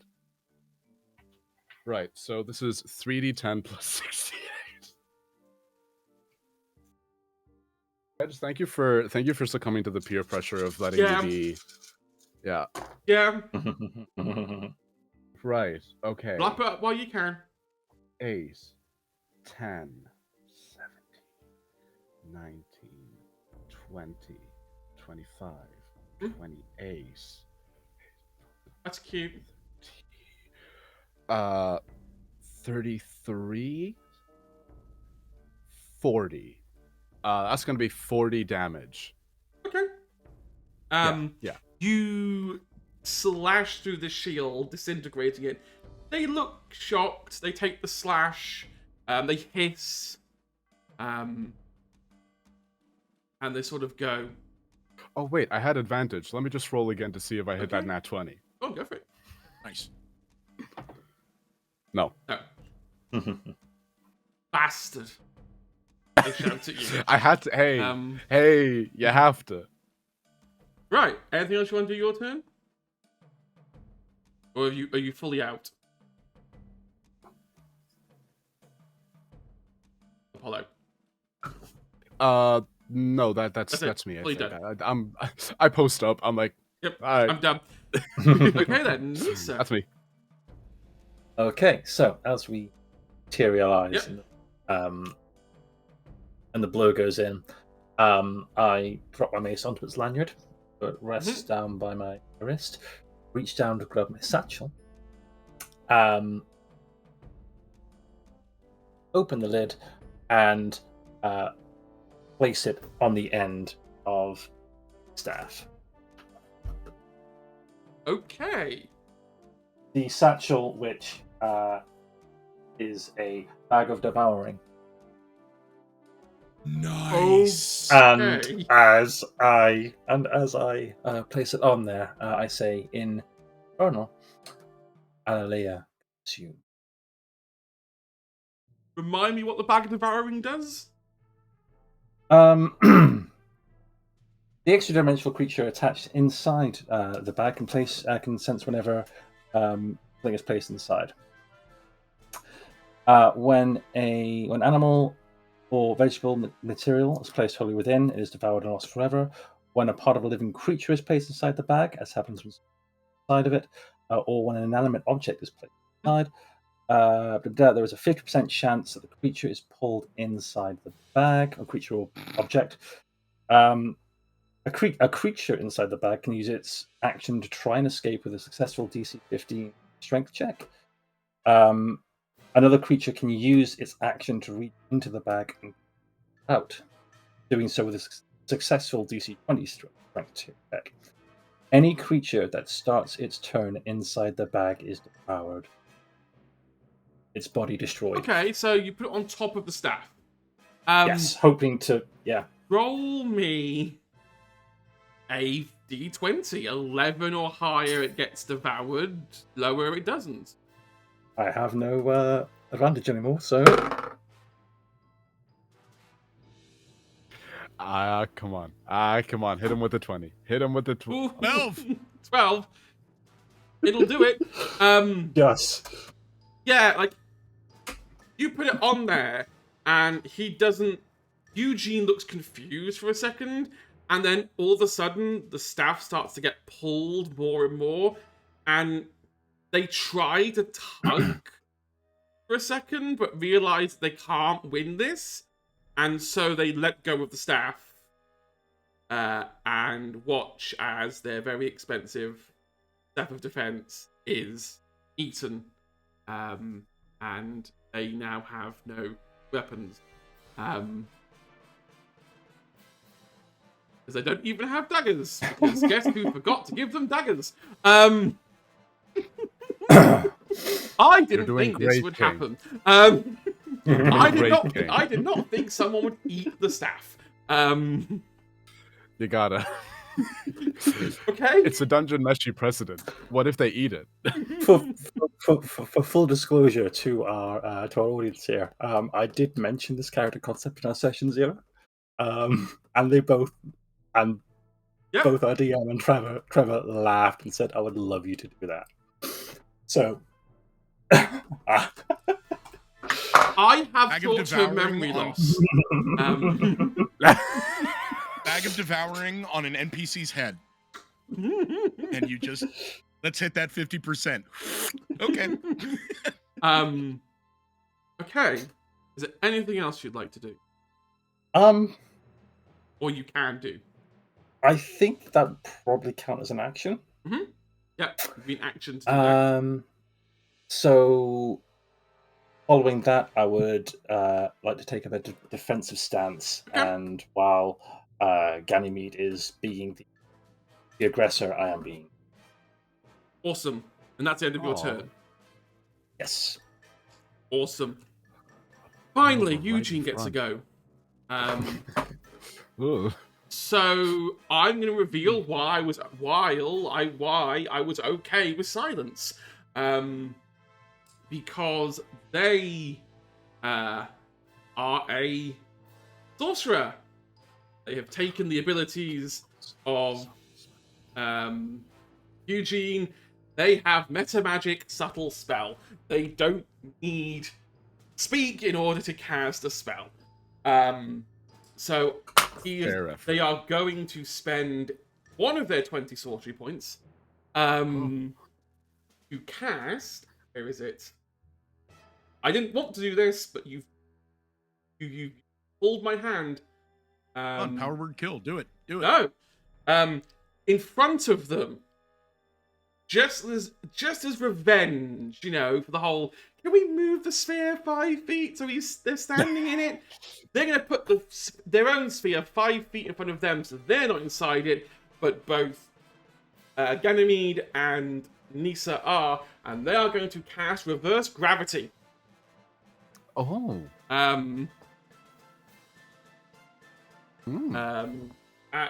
7th level. Counterspell. We're gonna spend. Okay. What do you mean? Are you really gonna spend? No. Look, it's your choice. Hello? If you Hey want gang, to... do we want a counterspell? I don't know. This is wanna... This is a group decision now. I'm a monk, man. All right, you're a monk. Nisa. All I need to do is get close, and bad things happen. I don't know what I'm assuming. I'm assuming there's like going to be a save thrown our way. It's a genuinely DC 17 deck save. I'll be transparent. It's a DC 17 deck save. I might be okay. I might not be, and ideally, I would like to be 10 feet on my. Right. Okay. My dex isn't great. So you know what? I would have advantage on this, and I could give you advantage on this. People save. donated. You could have more advantage. Oh, my holy avenger will give me advantage, and will give myself and Nisa advantage on this. Oh, thank you. But Paladin aura, yeah. Paladin aura, the holy avenger aura. But Nisa, do you think it'll just be safe? You know what? We may as well try a counterspell, and if not, we still have advantage. Okay. Out of interest, how tall is this great hall? It's 90 foot high. Okay. You that bastard. definitely hurt. Yeah. I'll do a counterspell. Okay. What level are you casting it? This bitch is gonna try counterspell my counterspell. No. Because I'm genuinely curious. If it comes down to a roll, I'll just cast it at a 3rd level. Honestly, yeah, I think they don't even wait to see what the effect is. It's just a reflective, oh, I see you casting magic, counterspell. So I'll just do a standard 3rd level counterspell. You need to beat a 17 counterspell at a 3rd level. Right, okay. DC 17. Make an ability check using your spellcasting ability. DC is 17. Okay. Right. It's just a check. So yeah, add your spellcasting ability. So roll a d20 and add your spellcasting ability. All right. Or modifier. So, come on. 17, so I need a 12 or higher on the die. Nat 20. And Nice. Hell yes. Hell yeah. there you go to cast a I see them sphere go on to the cast. ground, and then you just... Straight up, because of being a blade swinger, I can only really use my weapon one-handed. I just smack... I backhand them as they go to cast something. I just backhand Eugene. I go say, no! I say, who are you? Wouldn't you like to know? This is how wizards should feel. They can't. The problem is they can't move. They try. Well, they can. They try and move now. They're in attack of opportunity. No, wait. No, because Nisa is... Ganymede can't attack of opportunity because they've used their reaction to do counterspell. But Nissa can. If... I can. No, they're going to stay put. They're going to... That's it. That's their turn. So we go back up to Rico. So let's see. I'm about 80 feet away. Mm-hmm. 80 feet. Cool. I will take 20 feet of my movement to go around the wall into a small area of dim light, and use my bonus action for Shadow Step, and appear behind them, pulling out of one of their shadows, preferably. Yep. Okay. Awesome. That's my bonus action. My action is I'm going to start stabbing. Stabby, froggo. Let's see. I am next to, let's see. We're all surrounding them. You're surrounded. Yeah. They're flanked. You now flank them, so they are flanked. All of a sudden, But I it's- just have that scene from Has Been, only frog. Hello. But like it gets worse.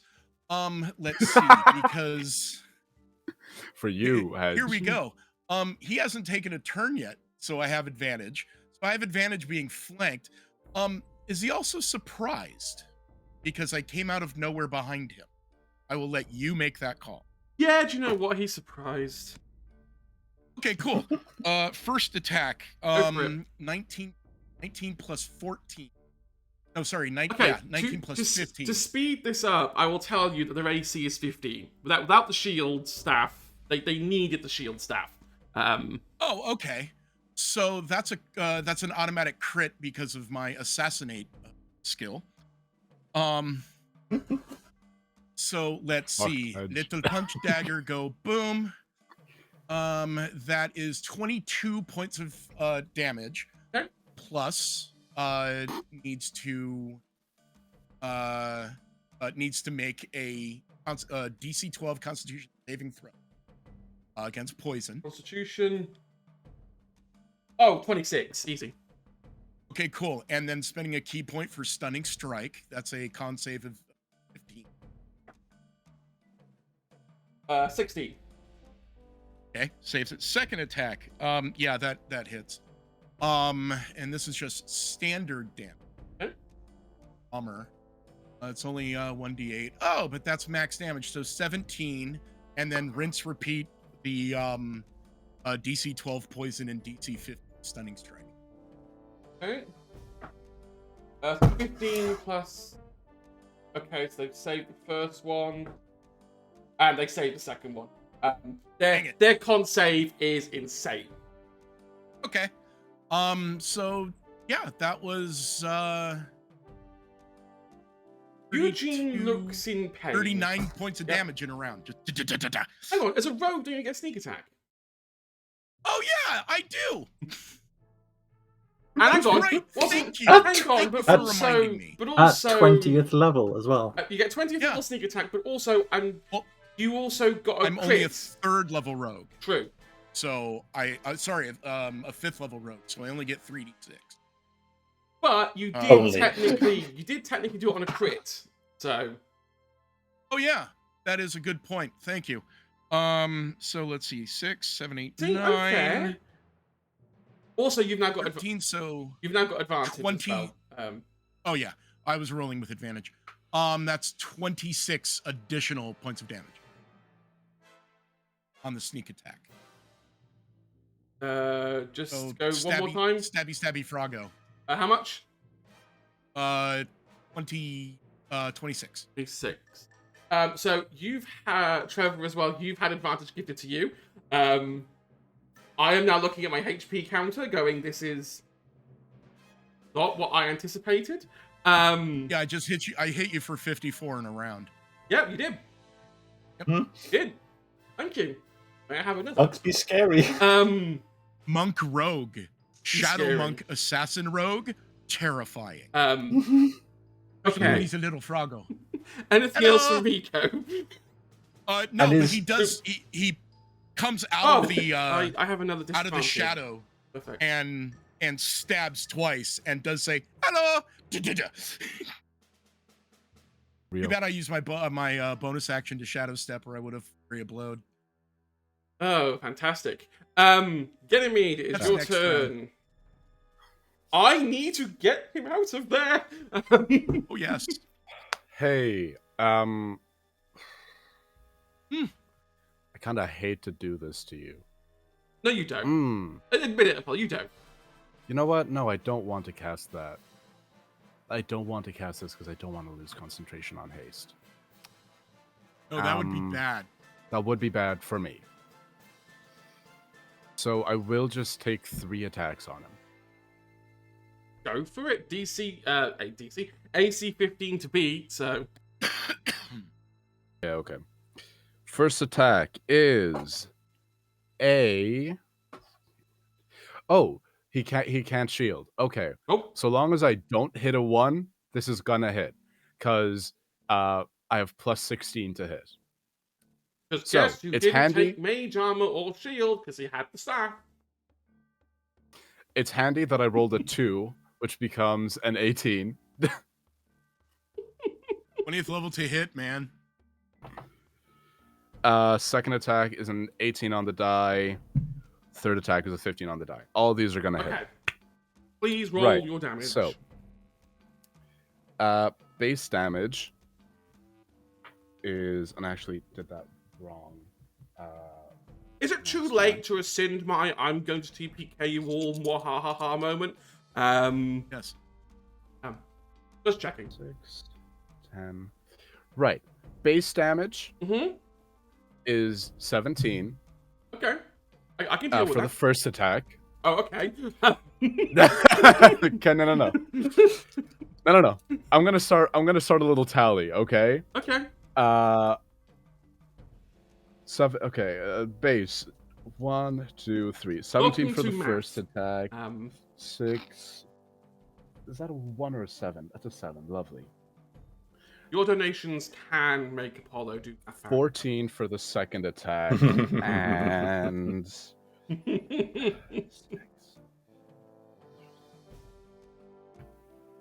11 for the third attack. I am going to be smiting on all of these, just because fuck you. Yeah, fine.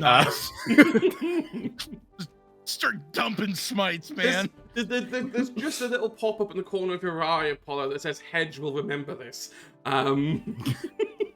Okay. What are you going to do? I don't know yet. I will use... Yeah, I'll use my last 4th level slot to do max smite on the first one. Oh god. Oh, so many dice. Oh, Jesus Christ. So, for the These sixes record, for everywhere. everyone at home, whenever you're doing a charity stream, never agree to let the players level up to level 20, because they can and will make the goal. Alright, smite will 1 bully is you. 35. Oh wow. Okay, so that's Oh god. 35 plus 17. And then this other 2 smites will just be at 2nd level. Okay. Oh darn. You let me know exactly the grand total of damage, and then I will take it off the Yeah, I gotta sheets. roll these. Okay, so it starts off at 2d8 for a first level. Then it goes up to 3d8. Then I get an extra d8 because creature type. So it's just 4d8s. Oh, lovely. No, I'm fine. 25 I don't know what you're for talking the about. second smite. This is so much math. Oh. But you'll never get to do this again in a long time, so enjoy it. And then 50. Okay, it is funny that the first set is always the highest, and it just goes lower damage with each attack. That's kind of funny. Anyway, so total damage is 17 plus 35 plus 14 plus 25 plus 11 plus 15. 117 damage overall. Oh. Dear God. Smite. Yeah, baby. Triple I just smite. They are Triple looking smite. badly bloodied. triple smite, hold concentration on haste. Yeah.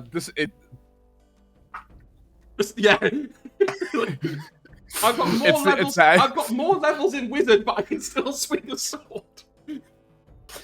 I only needed 2 levels in paladin to get me here, baby. You're swinging in, and then the sword goes quiet with the silence, and it's just cutting into him. But yeah, It's just 3 flashes of light. Yeah. Any bonus actions? I didn't do anything to break concentration on silence. no. You know what? I don't think I have anything that I want to do on a bonus action. I feel kind of bad. Anyway, yeah, I'm good. Oh, it's silence. That's right. He didn't hear me say hello. No. Aw. Bummer. I'll just say, Rico said hello, by the way. That's what I say as I Okay. dice him. You just see this little frog go. Lisa, put me out of my misery. I'm sweating. We'll need to clip that as well. Apollo doing 117 damage, because that'll be the only God, time they'll ever be able to do 117 damage. Feel very happy.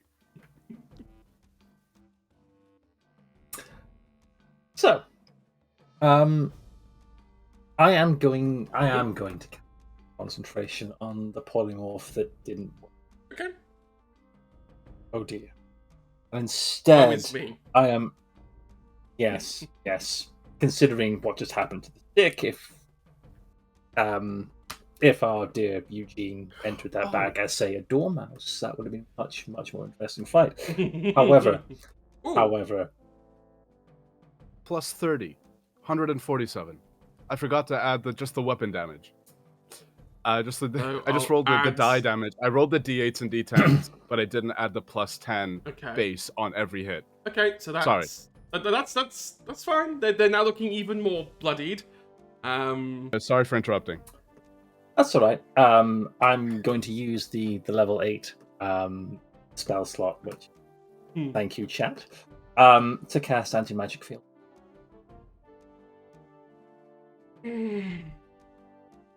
Oh no. I only have magic left. I don't have any weapons. Don't take this away from me, please. Don't take this away from me. I'm so glad I have this handy, by the way. Oh god.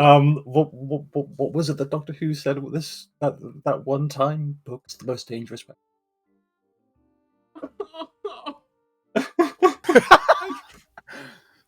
Hedge looks genuinely hurt. I'm just having to bring up anti-magic field. Oh, so I just typed in anti-magic field, anti-magic field 5e, and the second result is Reddit.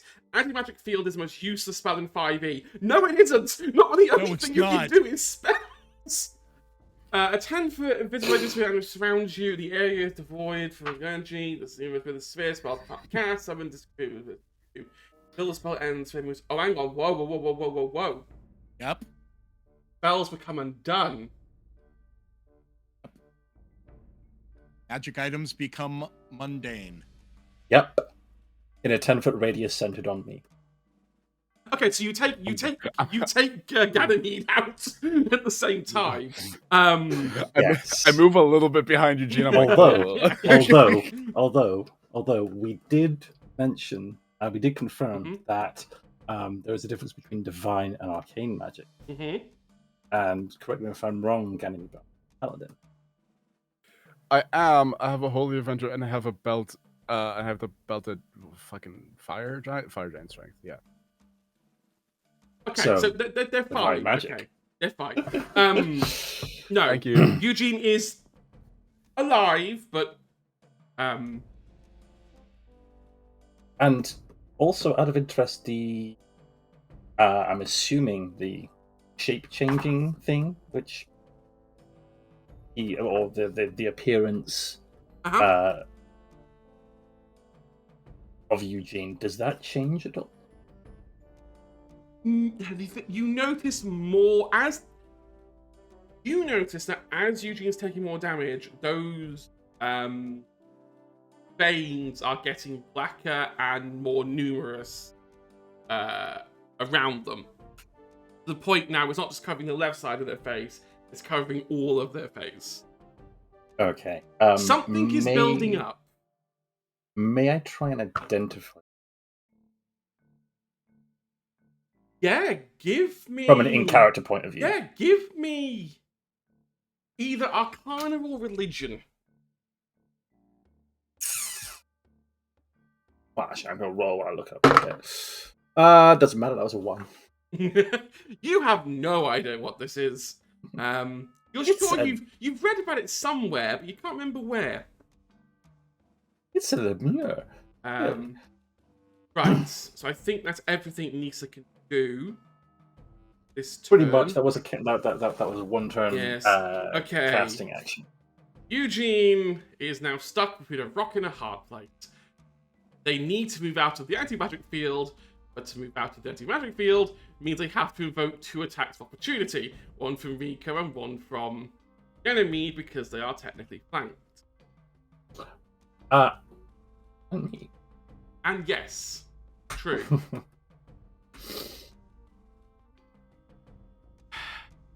Yes? Eugene can't cast magic. They can't attack. They can attack with their fists. Do you know what? Screw it. Ganymede's getting punched. Eugene's going to try and punch Ganymede. Screw it. I truly love this. I truly love this. They got +9 on their unarmed strike, so. But I think we should be renamed the X-Men. Because the way that we are jumping this motherfucker. These are X-Men tactics. Just 12, jump them. A 12 doesn't hit, does it? No, because 3 + 9 is 22. No. Yeah, no, that doesn't hit. You sort of see Eugene trying to go for a punch or like fumble it. I think he does hit, but it's the Superman, it's the punching Superman thing where it's like he just punches me and I just go, really? I go, That's all they're gonna do. There's running. I'm looking at I'm looking at their HP bar and I'm like, running could be deadly. Staying still could be deadly. I'm gonna take my chances because at least if I die here, you're all surrounding me. I mean, what? May I make an amendment? End of my just for flavor text. As I drop the anti-magic field, Nisa will look up at him. Would you care to surrender? Well, you don't hear because in the silence, you can have them mouth back. Silence went away. Anti-magic. Oh, silence went anti-magic. away. Yeah, I forget. Good point. It cancels out. Thank you for reminding me. Over their dead body. That can be arranged. Alright.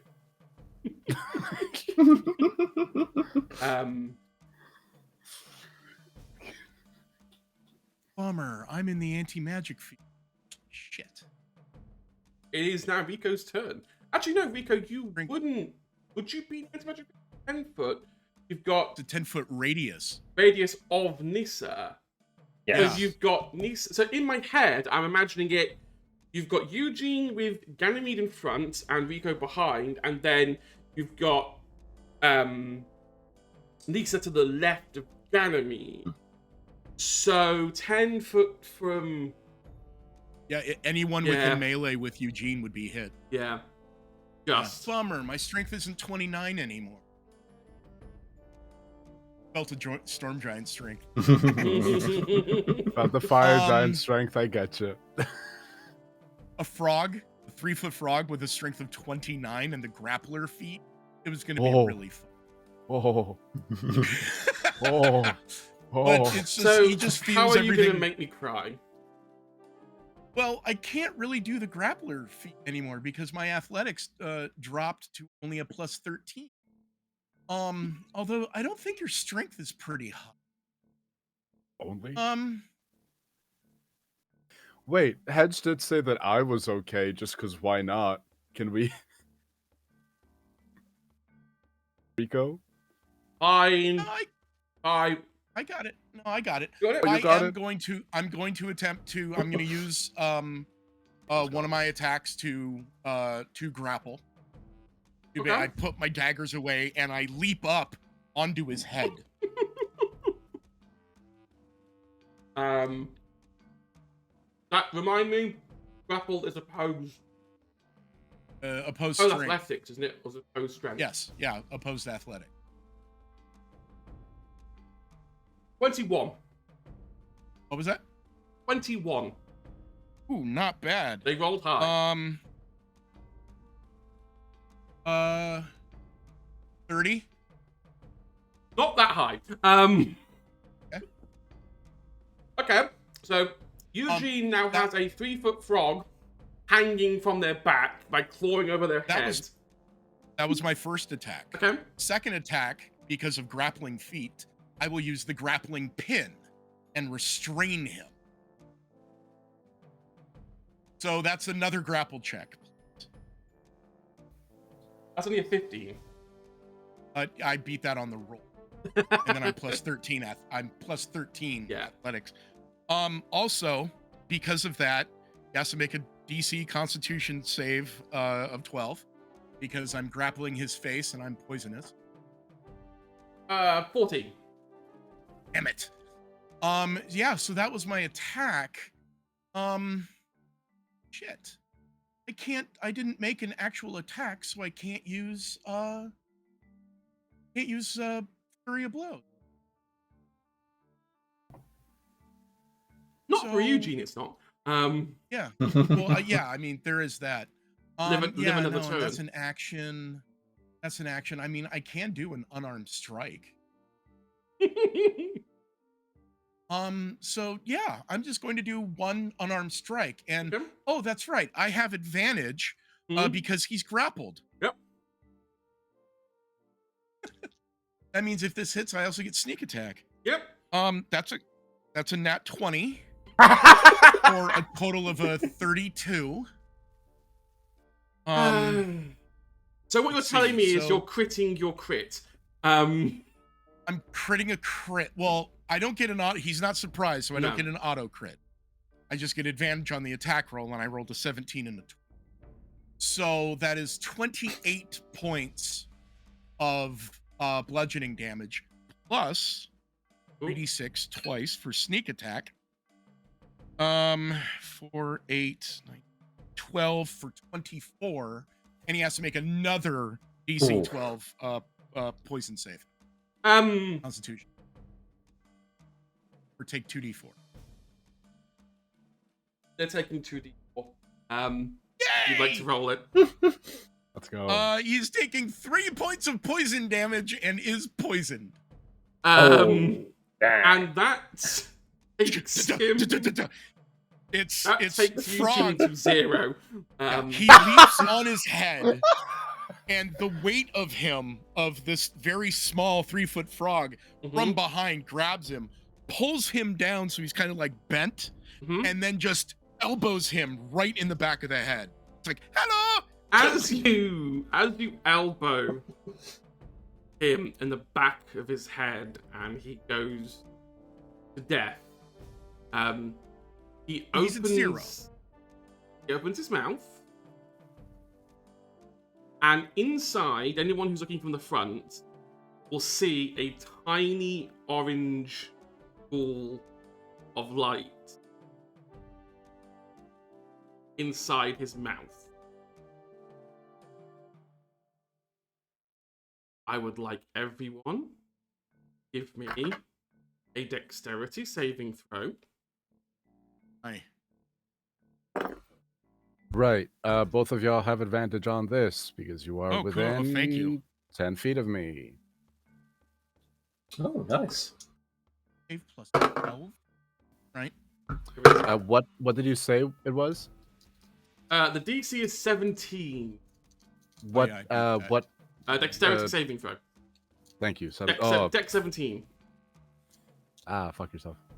Sorry. I'm really aggressive tonight. I'm sorry, Hedge. It's fine. I'm giddy. He's high on power. Someone gave him a level 20 character. This is a DBF, isn't it?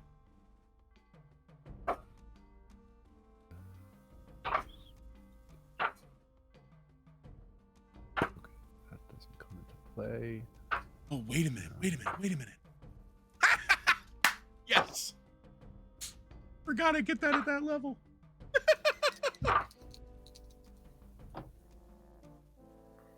Dumb little frog. Oh, that's that's not handbook. That's why I can't find anything. Clerics. I passed the save. Okay. I am. I did not. I rolled a 12. Okay. Advantage. Dexterity is not. Question is, did I Ganymede save it?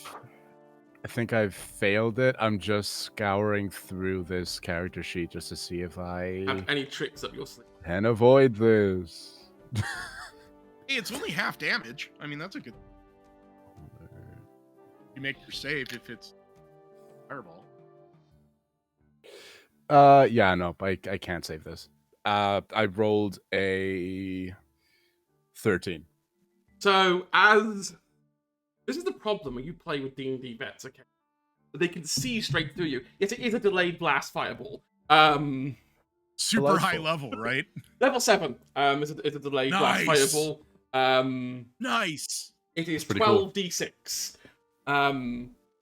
Just look. There's Well- no way Eugene was ever getting down any other way. So there's something really funny that happens.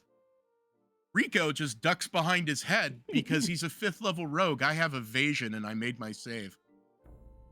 Ah, you at bastard. the epicenter of the No blast, and damage. somehow Rico takes no damage. No damage. I'm like crawling into his skin, just going. So, everyone wow. else who failed takes 38 Rogues. damage. As well, this is the thing. You try to crawl into the skin to hide from this, but as you're trying to do that, you're feeling more flesh. As in the place of you in that flash is a large, fiendish female. How much damage did you say? 38. Right. I'm going to use my Song of Defense as the explosion hits my face. Mm-hmm. I'm going to just put up a barrier of pure arcane energy around me, and I'm going to expend a 6th level spell slot to reduce the damage by 6. Mhm. By the spell's level times 5, reducing it for 30. For 30 damage. So I'm only going to take 8 damage. Nice. I just realized I have the lucky feat. I could do for more, but I don't care. Eugene is trying to do some damage here, people. Yeah, and we're saying no. I'm going to use one of my luck points Okay. to re-roll that d20 Another disadvantage for and him. still fail. Another. 3 fails in a row. And yeah. with oh wait, I took for rolling for concentration, do you have to roll for the amount of damage that you originally took, or the amount of damage that you actually take? I Is imagine like some you before or actually after take. damage reduction? Actually. Right, okay. DC 4 concentration check. Now I get the nat 20? Actually leave. Like And- that's a joke. Yes. Keep haste. Anyway. In its place, is this large, fiendish female. Looking extremely angry, breathing heavily through her nostril. Why couldn't you just leave? For you. They call me sorry. Sorry, what? All you. don't really like names.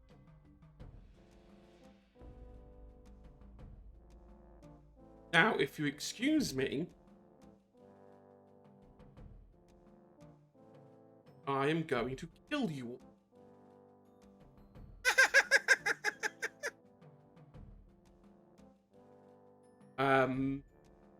So it was Rico's turn. So now it goes to Ganymede. Bear in mind that you are now dealing with a large creature. That's the thing. I need more concentration for. Right. Okay. Are they still restrained then? I don't think. Can you restrain a large creature? Small? No, you can only restrain one size up. Mm. Bummer. That wasn't intentional, by the way. That wasn't an That's okay. intentional F-U. That You're was still just poisoned. coincidence. Yes.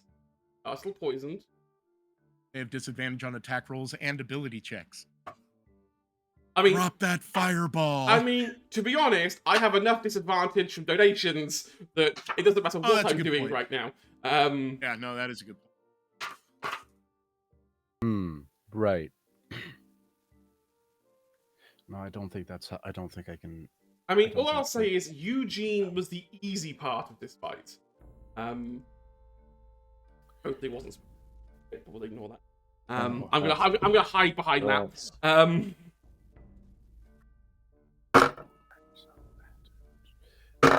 Right. I'm gonna just real quick. Anti-magic field is still up. Hello. Awesome. Lovely. Yeah. At 20 on the concentration. Oh, big slay. That means Apologies my for the armor delay. class is also dropped. Damn it. Okay, so I can't Racers do of that. Defense and Ring of Protection don't work right now. Nope. Right. Oh, my AC just took a plunge. No one suspects the divine.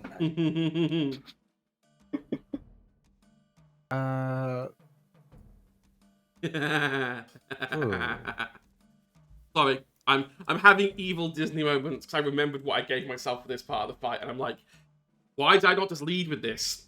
This counters the everything you have. Is there any place that I could move? What is there? Not that I could move. Let me rephrase. Is there any place on the battlefield that Rico could go to still be within, like, aggressively nasty damage dealing range, while also, yeah, to be within nasty aggressive damage dealing range, which I'm assuming would be melee, but not in the anti-magic field. Well, No. yes, Okay. now. Well, think about Yes, it. now because it's a size large creature. It's a size large creature, so it takes up 2 spaces. Yeah. So yes, if they're now behind, then yeah, they've been pushed out of the anti-magic field. Okay, perfect. Then I don't even need to do that thing. Why are all my good spells concentration? Strength 29. Let's go. Can't cast that stuff without immediately just kind of dying. Not dying, but like, oh. Oh, that. Stop being concentration cool spells, please. Oh, right. I'm just gonna take my 3 attacks like a fucking noob.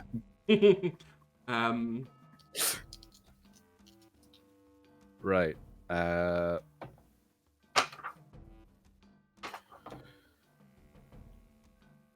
All right. So, 27 on the first attack. That'll hit. 28 on the second attack. That'll hit. 21 on the third attack. Meets his beats, yeah. Yeah. God. Here I thought 21 armor class would have used. You're doing good. Have I hurt anyone yet?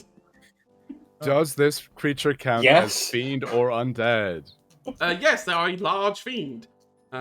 Lovely for me.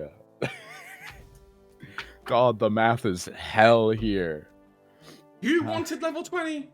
I gave you level 14. You wanted level 20. You cope with the math. Base first attack, This is the only 28. damage I'm Second doing. level smite.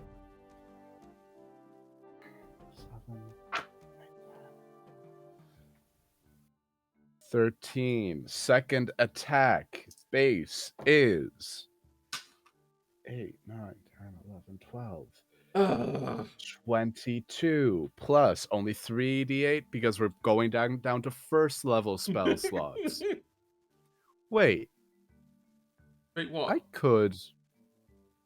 I can just use higher level spell slots, but it won't go over the max amount of In theory, yeah. smite damage I can can do. Yeah, you can burn All higher level right. slots. Is there anything well, we're dealing with singular target, so actually, yeah, sorry, Hedge. The maximum is 68. It's fine. I'll eat some crisps. It's fine. Yeah, sorry for the math. Just let me know what the final number is. If you want to just move on to someone else. Oh god, okay. I love listening to Apollo count. 10, 16, 19. It's like Christmas. 27. That's smite number 1. How many sub? Do I have anything that I really want to do with a 6th level spell slot? Well, I'll just finish out my 5th levels first. Counter spells. Okay, so I will hold it back. It's a little counter spell. Yeah. For sure. 8, 10, 11, 17, 20, 25. Okay. Base for attack number 3.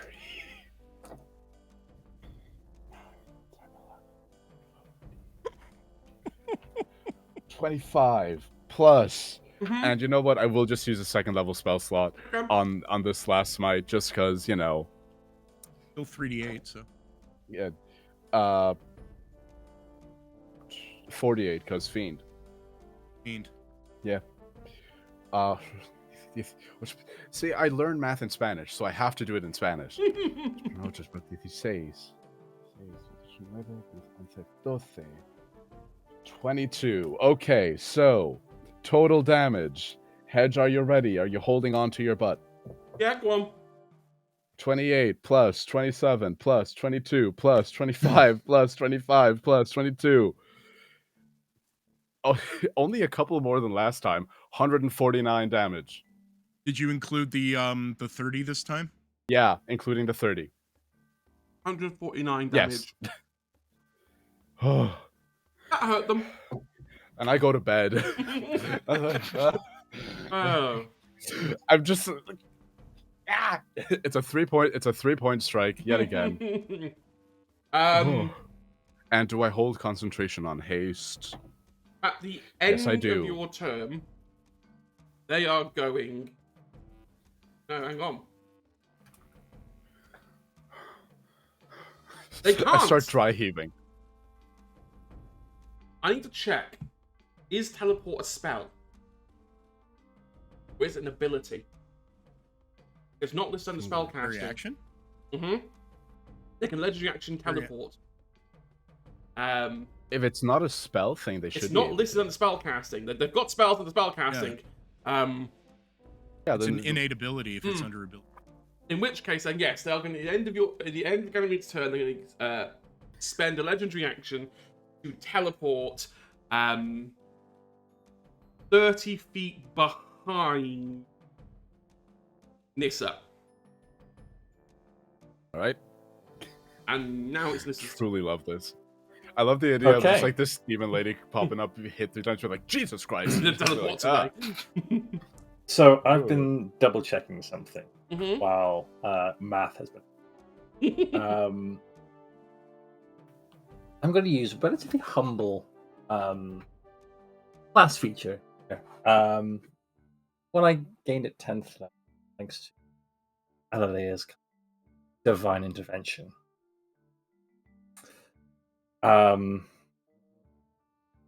Which at 20th level, automatically, You're a straight 20th level cleric? I'm a straight 20th level cleric. Oh, Jesus. Yep. Yeah. No, that's where clerics get broken. It's kind of like, excuse me, God, can you do this? Oh, I guess. Granted, I can only do it once every 7 days, but Darn. It's a one shot. Who's the It's came a up in one-shot, 7 days? Yeah, exactly. um, Can you And- smite this regret enemy? this? I'll talk to you next week. at which We're like, point, so everyone just like, okay, put it in your Google Calendar, guys, and I see you next week. at which point, I hold my bag of devouring. I hold Alalea. Open the lid. Alalea can point it. Point it towards the fiend. Point it towards. What did they say their name was? Sorry. Zari. Missing. Alalea consume. Divine attention.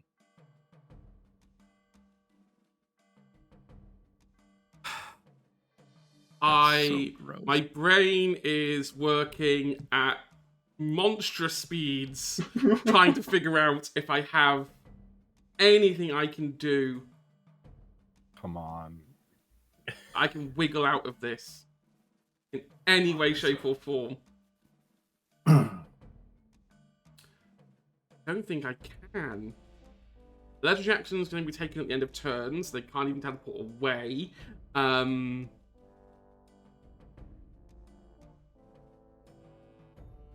I don't think there's anything Zari can do. So, let me get this straight. Yes. Using this 10th class level feature, you have essentially guaranteed yourself that this bag will work.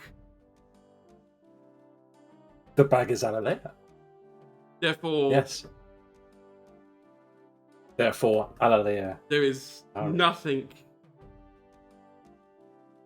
It's not even Let a me- spell. let me- It's let not even it's a not. spell because I have. Let me magic. just confirm. Let me just confirm the wording. Beginning at 10th level, you can call on your deity to intervene on your behalf when you're late.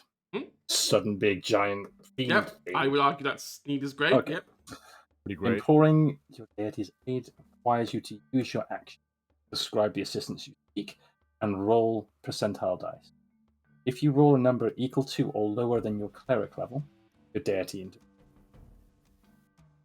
The DM chooses the nature of the intervention, the effect of any cleric spell or cleric domain spell that would be appropriate. If your deity intervenes, you can't use 7 days, otherwise you can again after you rest. At 20th level, your call for intervention is automatic.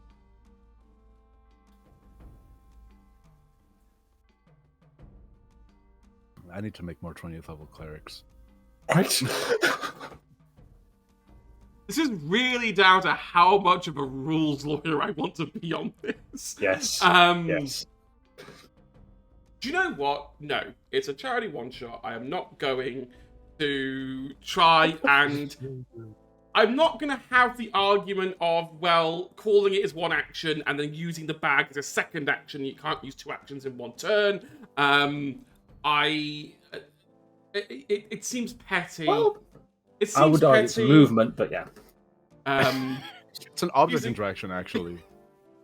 It is object interaction, yeah. Yeah.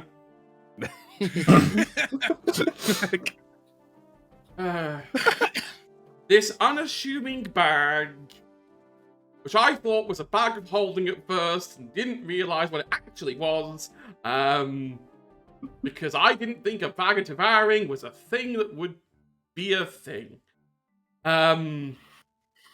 You pull Zari into this bag and you consume her. I've just lost. She had. Just lets that drop. It's the sigh and looking Period. at the middle distance, just being like, man. They had legendary resistances. They had magic resistance. They had advantage on every single spell attack against them and any other magical effect. This is why you shouldn't have let us peer pressure you into getting us They to had 20th level. multi-attack when their average damage was 47 an attack. Like, and they could do 3. They were going to one-shot you to the fucking ground. They had Well- Wall of Fire. They had Finger of Death. Like, ugh. I rigged this so much in my favor. And all it took was a And all it 3-foot took was one a- pink-haired gnome All it took with a bag. was being bullied into being level 20 characters and auto-succeeding on a... And you know, if you even want to make the challenge of, okay, well, it's a cleric spell, fine, it's a 9th level gate and it's divine that you don't get a save against, and just like ba-dump. And it's it's a fiend. Gate to the 7 heavens. Have fun. You know what, Hedge? In a moment of sympathy, something like this happened to me once. I did a level 20 one shot against like a Vecna, against Vecna, and the Way of Mercy monk just said, "Oh, Hand of Ultimate Mercy, Vecna's good now." So, Yeah. happens to all of us. This was Do your you know turn. how much combined hit points this 2-part fight had? How many? Please. Let me... I will calculate the exact number. It was 420 plus 340, 760. Was Well, the maximum level. Their 9th level spell that Eugene didn't get to use was Time Stop. Nice. Good one. That would have been bad. Nice. It would have been bad if I... This is that whole meme of that bloody Fairly Odd Parents. Like, this is where I put my victory, if I had any.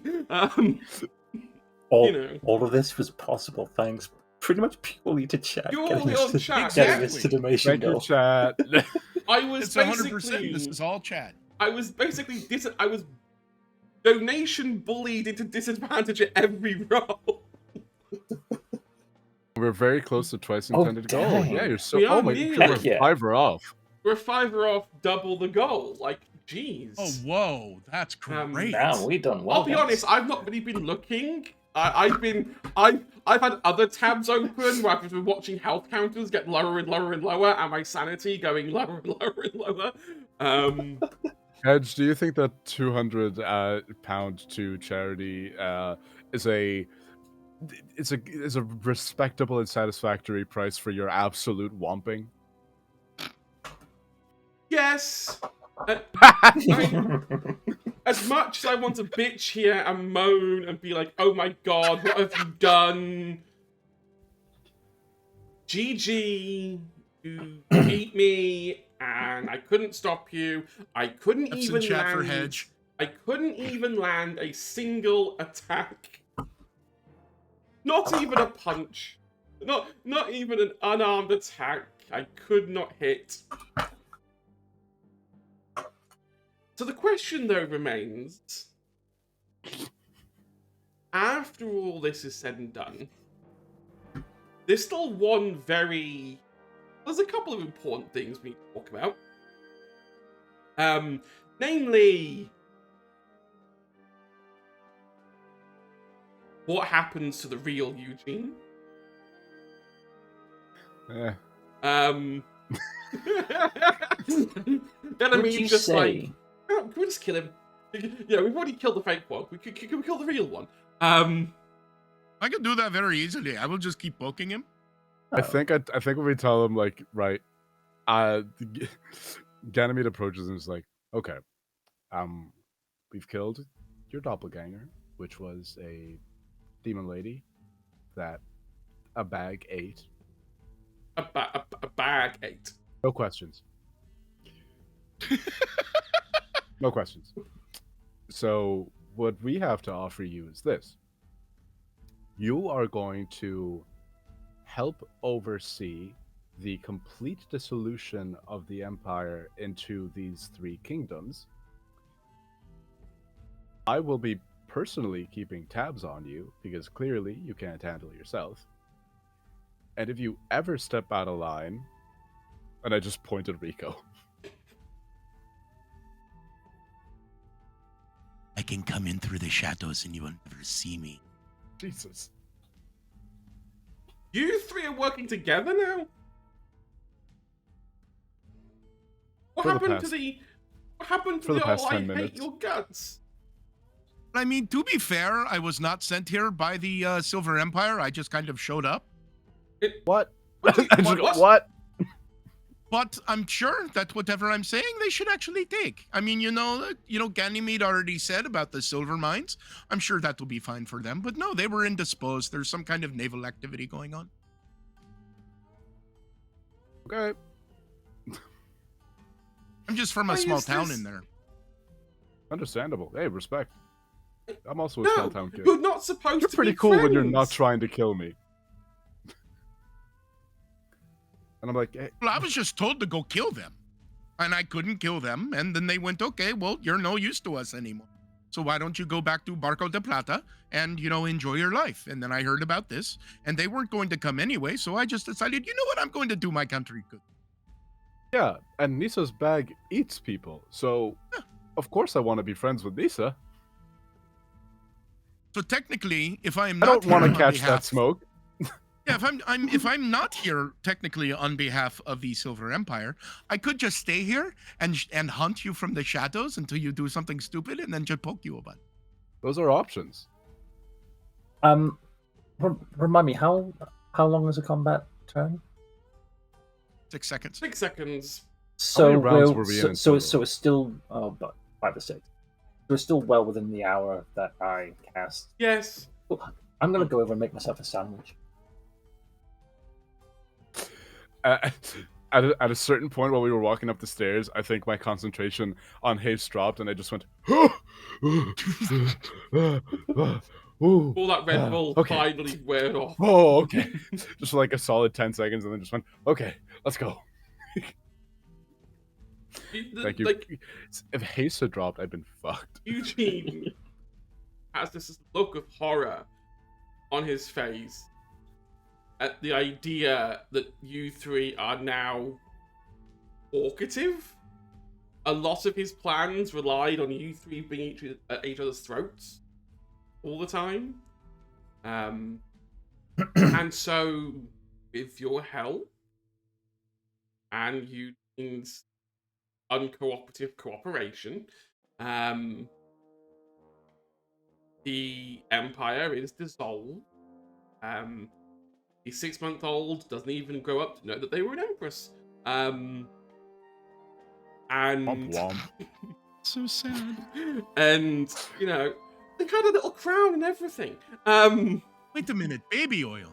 And, no.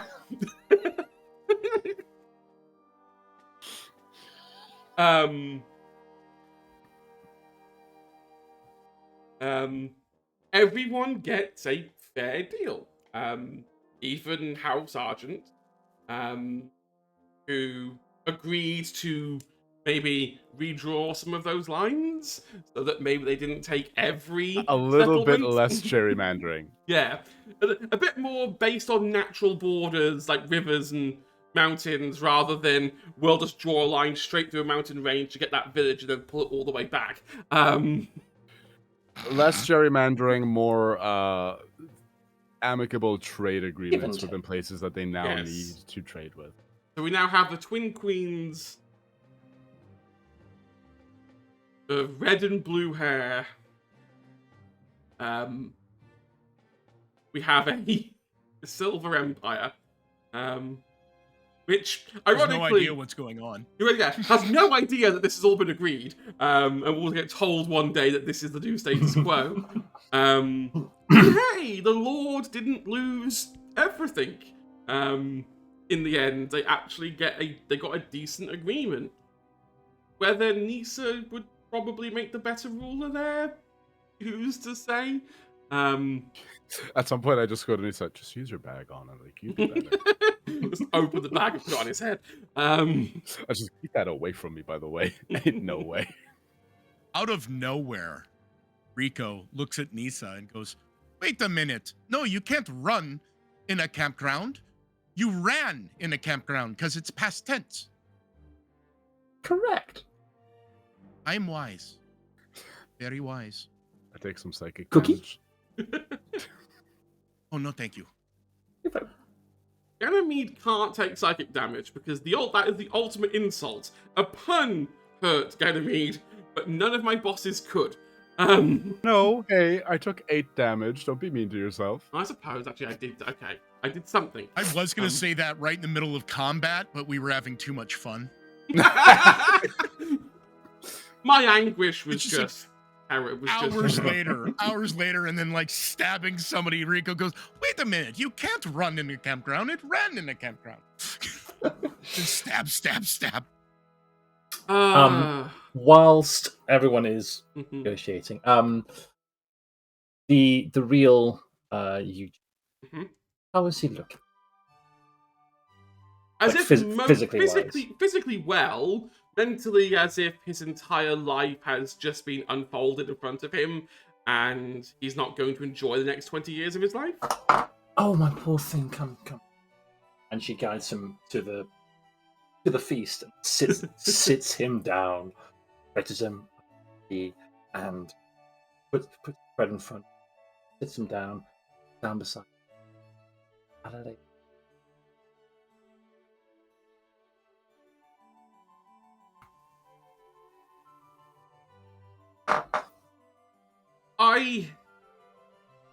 I was supposed to be emperor.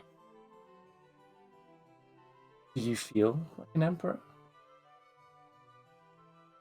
No, I felt like I got tricked and got locked in a cupboard. From what I heard, it's much accurate. We're all eating. I was respected. Loved. No, not really. Then you lot came around. Your high and flighty powers. Your look at me, I'm so amazing. Let's get Eugene fired from his job. And If Hey, you were man. so loved and respected and such, why didn't all of your guards and your staff and all that figure out that you were not you? Try and do something? Like, they knew that you were acting weird, but they think so little of They you that did none of nothing. them asked, "Are you okay?" they did what? Everyone Nobody noticed cared. that you were off, but they just didn't. At this point, every guard has left the room. By the way, your treasury is also empty, but it was not my fault. What do you mean the treasure is... Completely empty. There was There was only about like two- 15 silver pieces in there, and I had to pay every guard. There was 2 What? million gold in there last week. Oh, no. You can go look. It was my retirement fund. Oh, no, You You don't have need one all that to anymore. retire. Something tells me.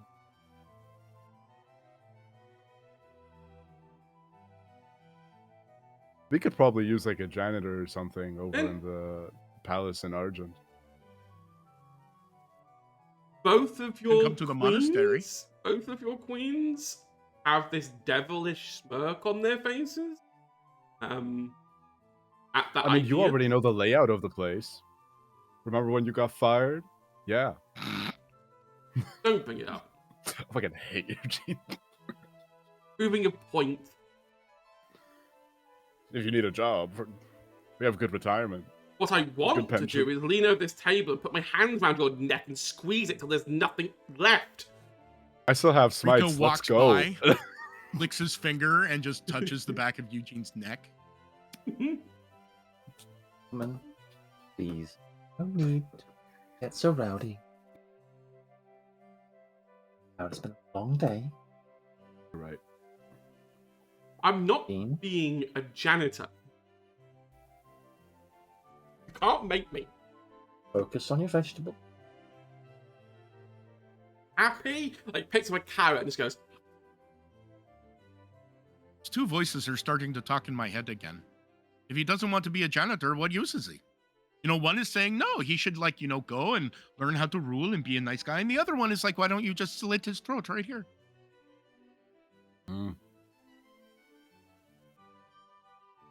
Fine. Maybe. Fine? Okay. Pulls a dagger out. Wait! No! But you said it was fine. I didn't say which option was fine! You can't go Oh. assuming I meant death! Oh. Okay. Please! He looks really sad at his dagger. I'm sure there's someone else that needs killing. Oh, that reminds me, if any of you would like to hire me for my services, I am very, you know, Absolutely. affordable. Give me your business And- card. I'll Oh, give it to no, the queens. absolutely. No, you all know my name. My name is Ricochet. And, yeah, you know, just send it to the monastery and they will probably want to get rid of me anyway because they don't like me very much either because I killed one of the monks. But, yeah, you know, if you ever need me, you know, just pay for me. Not you because you're broke. And he just kind of like points at you. Broke. I had money. And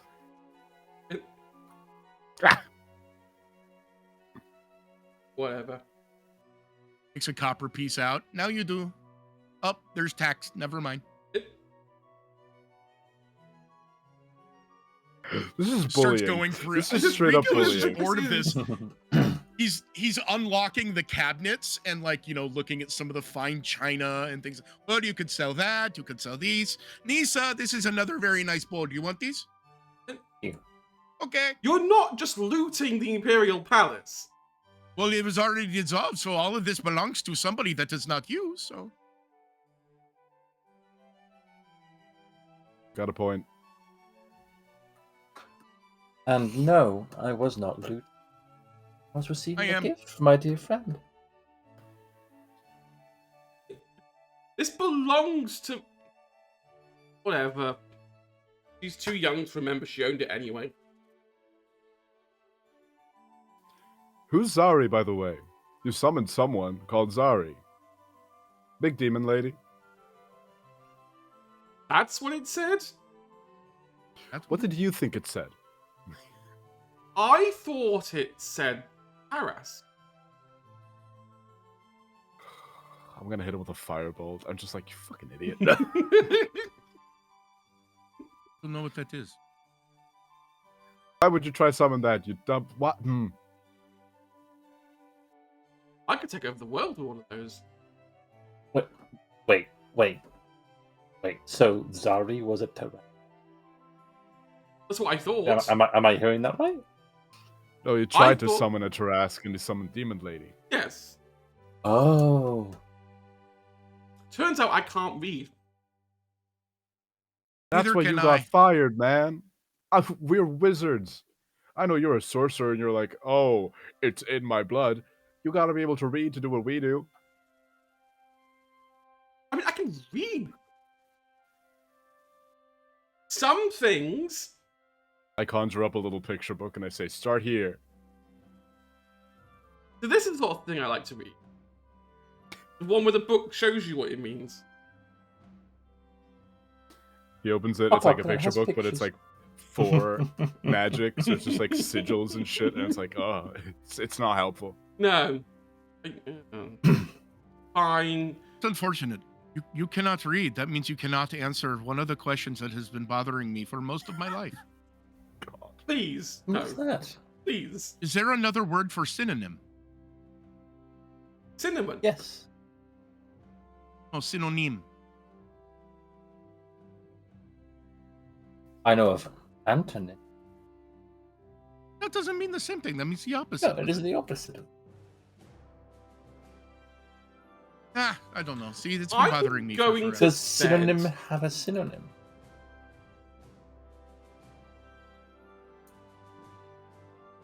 Need to look for Rico is just like he's clocked out at that point, going.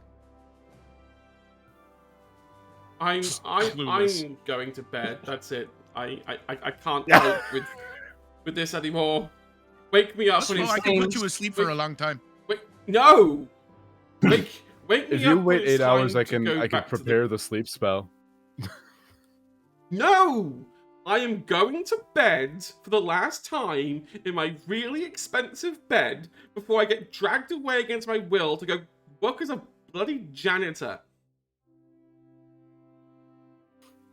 I did strip the bed when I was running down after we spoke originally, though, so you will have to remake the bed. Fine. No! Okay. You're not touching anything I'm sleeping on. I'm not getting poisoned in the night. Well, And But I was going to hide under your you- bed and then whisper in your ear. Absolutely not! Oh no!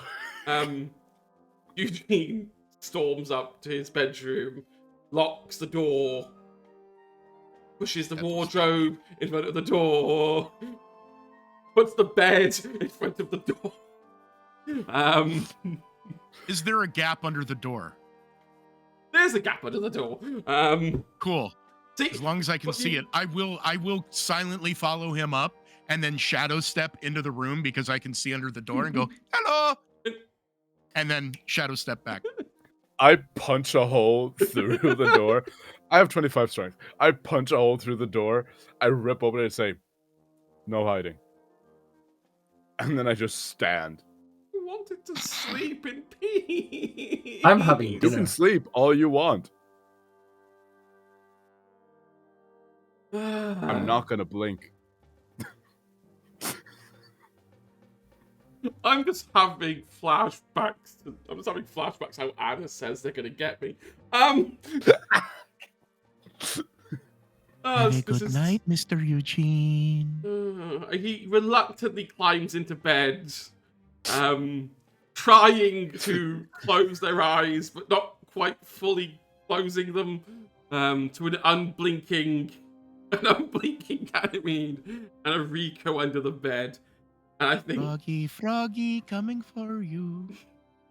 I truly love the idea of this man just so defeated trying to sleep. There's a poisoned frog in one, and I'm just at the door staring unblinkingly like a shadow spawn. And then he's just vibing. And I think that's where we're gonna end. Oh, I Thank you, did Hedge. not anticipate this going this way.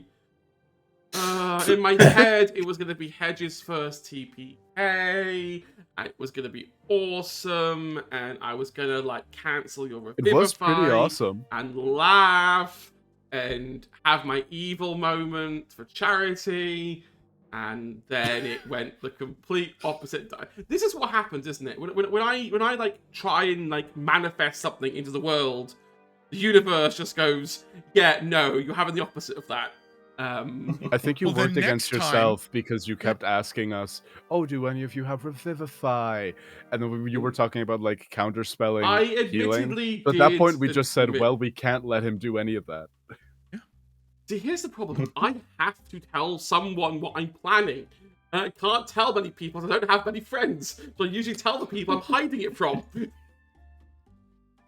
Well, see, so next time, next charity, you want to make this beautiful, benevolent, amazing NPC with their wondrous castle, and then it will all go to hell, and you'll get your TPK.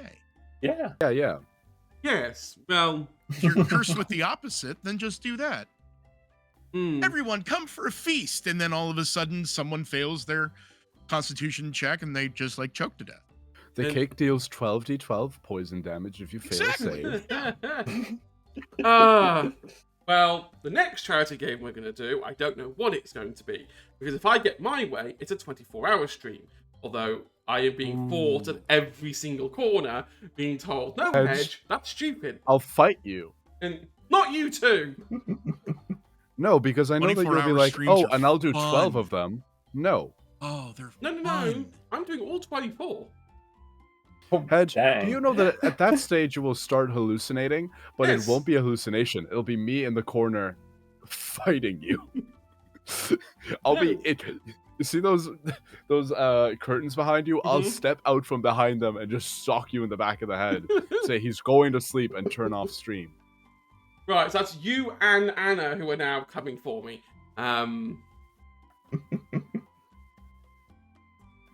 I can do it. Okay, I'm not an old man. I can do 24 hours. Okay, stop it. Edge, I do 3 hours and I get sleepy. Okay, I know no, you you're do, not. but I'm not. I'm not Apollo. I'm not an easy little guy. That's true. I'm so Okay. sleepy. To be fair, I am old, and I've done a 24-hour one-shot. Exactly, it is possible. Trevor, you're really cool. I can't let you keep speaking your truth. You're built I'm different. sorry. Trevor, I Look, truly believe that it's a you're capable. Ricoism. This Well, has been it's so just much one of fun, those you guys. things. I know an you apple a can, but day, Hedge can't. You just have to think positive. You know, I like an find apple a this lack day. of faith disturbing. An apple a day keeps everybody away if you throw it hard enough. And then Exactly. caffeine. Exactly. I'll have so much Red Bull that I'll just be bouncing up and down. It's fine. Well, no, that's bad. Yeah. With that's coffee or bad. tea. Yeah. The I mean, gentle Apollo kind. knows what I'm like when I've had Red Bull. It's fine. I don't want that. Not for you. Anyway. I've had. I'll This was smite fun, on you man. in This real was life. so fun. It really was. I rarely get to play, and I got to play a big character. I made big this small character. I made this character months ago. On like We got- what's like a really busted Gish character that I can make. And then I made this, and it just sat in my D&D Beyond for months. And then you said level 14. I said I can play Ganymede. Hmm. And then level 20 happened, and I averaged, and I did 296 damage in 2 rounds. So thank you for letting me experience this. All for a good cause. And you know, that's why I'm happy Yeah. to do it. If it was my campaign, you'll be dead. But it wasn't. If you try pull any of this in our home game, I'll kill you myself. And look, that's it now. Absolutely not. I'm walking into tomorrow's session being like, I love you guys, but I've got some beef to settle. Get in the carriage. We are wrecking That's so some fair. shit. You know what? I'll allow it. You kind of you get one Um, session. No, because I'll just use it to hurt my character even more because I'm just that sadistic. Anyway. Oh, this was really fun. Thank you It's been so much for really- So much. asking me to Thoroughly enjoyed it. come on this. We are Thank you so much, definitely and thank gonna do you another everybody one. who donated. Yes. Oh my god. Yes. I can't believe like we got awesome to level double. donating. Yeah, we doubled our goal, and here I was waking up this morning going, "What do I have to do if no one donates? Like, what if we like, what if we like, you know, don't get anyone? What if this doesn't work? Do I have to go to the charity and say I'm sorry we raised nothing? Here's my credit card. Now- Please use it. But now you don't. I don't. And then that also proves to them that the next time you run a It'll be charity even for them, better. exactly. Can I pay again to give the players some protection from the home game? I mean, I would never say no to more donations. You know, I'm not in the home game, but you know, I always get advantage. Yes, everyone can have perma advantage in all home games. And if anyone has a problem with that, The last session we did was admittedly like 4 different NPCs went up to Hedge's character and were like, "You're a sad little man." Just because Oh, you've all been no. so good. Next session, no NPC. I cannot guarantee what the other players will do. no, we No know what the other NPC players will are be- doing.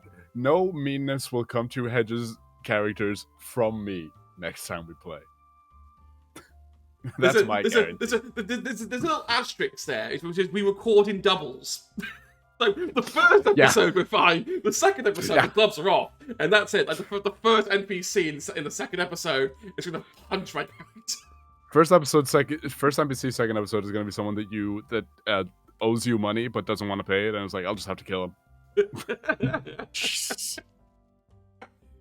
Anyway, I have loved this. Thank you so much. We've raised £200. SWAN, a wonderful female and femme-led autistic charity in Scotland.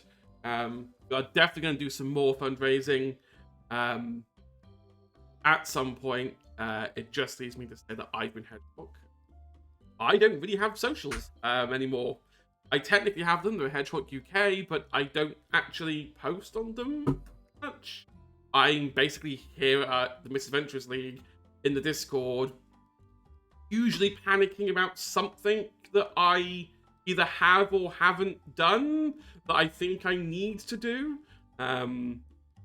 So come join and come tell me that I'm being completely paranoid, or feed my paranoia, like some people like to do.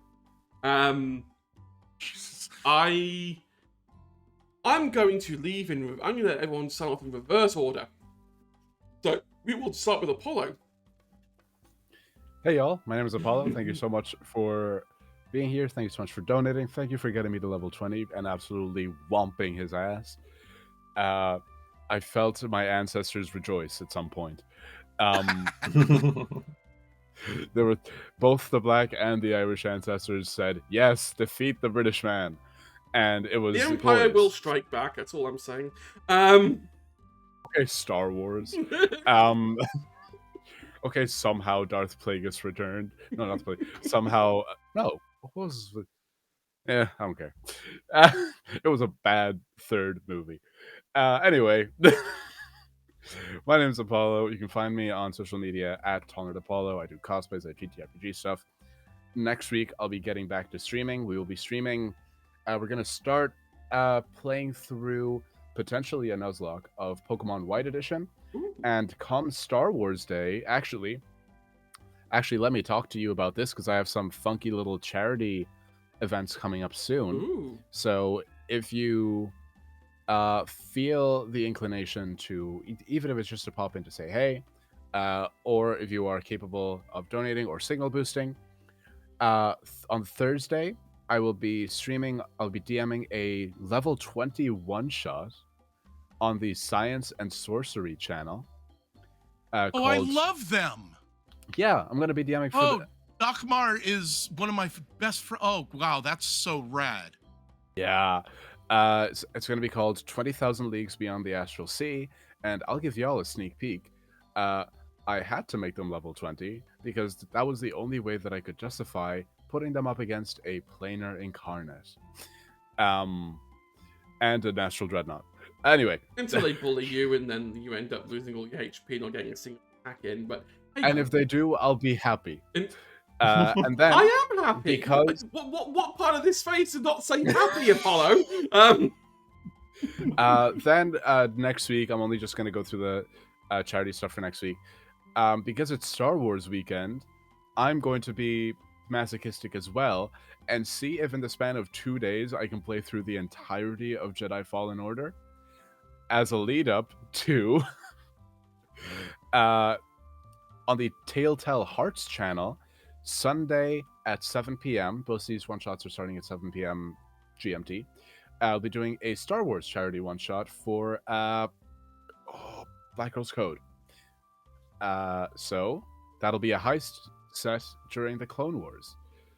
So nice. I hope that y'all pop by and have a look at that. You can find me also on Critically Stupid Podcast, Red Tales, more on Misadventurers League coming soon. Oh my god. No, I don't be talking about. I hope to see you around. Thank you so much for having me and thank you for donating. It's okay for Apollo to go stream like 2 days. If I want to do it for our charity stream, that's a Look, I timed it. Story mode is around 15 hours. I can spread that out over 2 days, not straight, and I am scheduled, and I do have scheduled in food breaks. So I can schedule in food breaks. Anyway, Naomi, please. Well, this was a ton of fun, guys. Thank you so much. As you may have heard,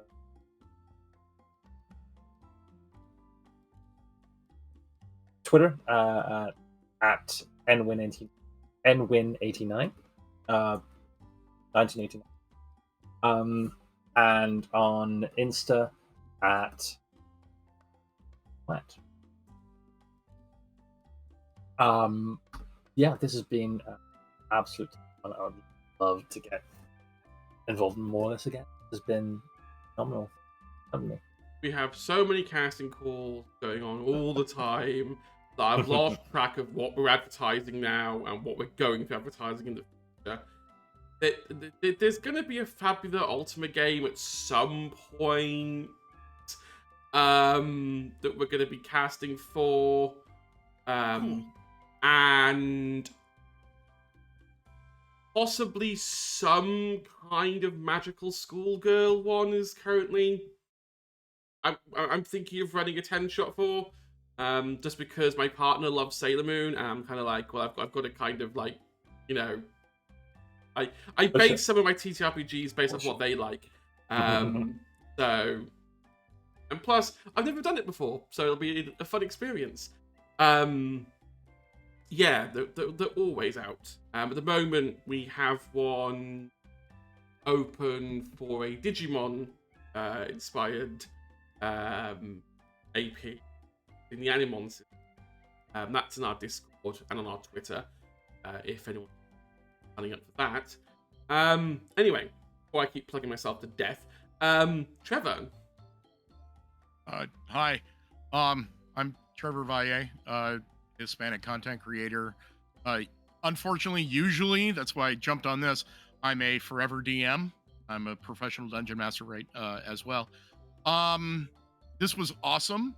And you said Fabula Ultima, and I'm like, wait, I play tested that game. I want to play that because it's so much fun.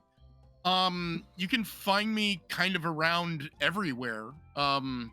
Mainly just head over to Tattoos and Bones, TATTOSANDBONES, .com. And every Wednesday you can find me on Modifius's Twitch channel playing Dune Desert Fall. I am their Dune GM, and right now everything's going pear-shaped for the players, and it's wonderful, and I love it. But yeah, thank you so much. Thanks for all the thank you for the invite. Thanks to all the people donating. That was fun. I got to play a 20th level character. Yay. I love making dreams come true. My little murder Kermit. I'm not going to sleep now with the words that murder is going to be Kermit. that is going to be Murder my Kermit. lasting memory of this game. Rico. Hello.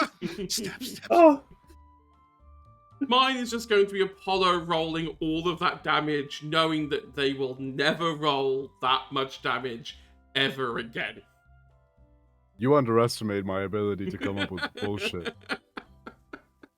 Well, I look forward to see you trying to top it. We are going to go. We are going to keep the Tiltify link up for another day, ? So if anyone else still wants to donate after the fact, they can. And then we'll put a post out with the total amount raised and do cool stuff. This has been amazing. This has gone beyond anything I could have ever imagined. I am still in a state of shock. And I am going to go before I ramble. So we will see you next time, which will be the 2nd of May, I think. I'm trying to think if there's another game before that. I think that is the one. I know, it's the 2nd. Then it's Magic. Thursday 2nd. Yeah. Mm-hmm. Anyway, we'll see you then. Bye. diddly.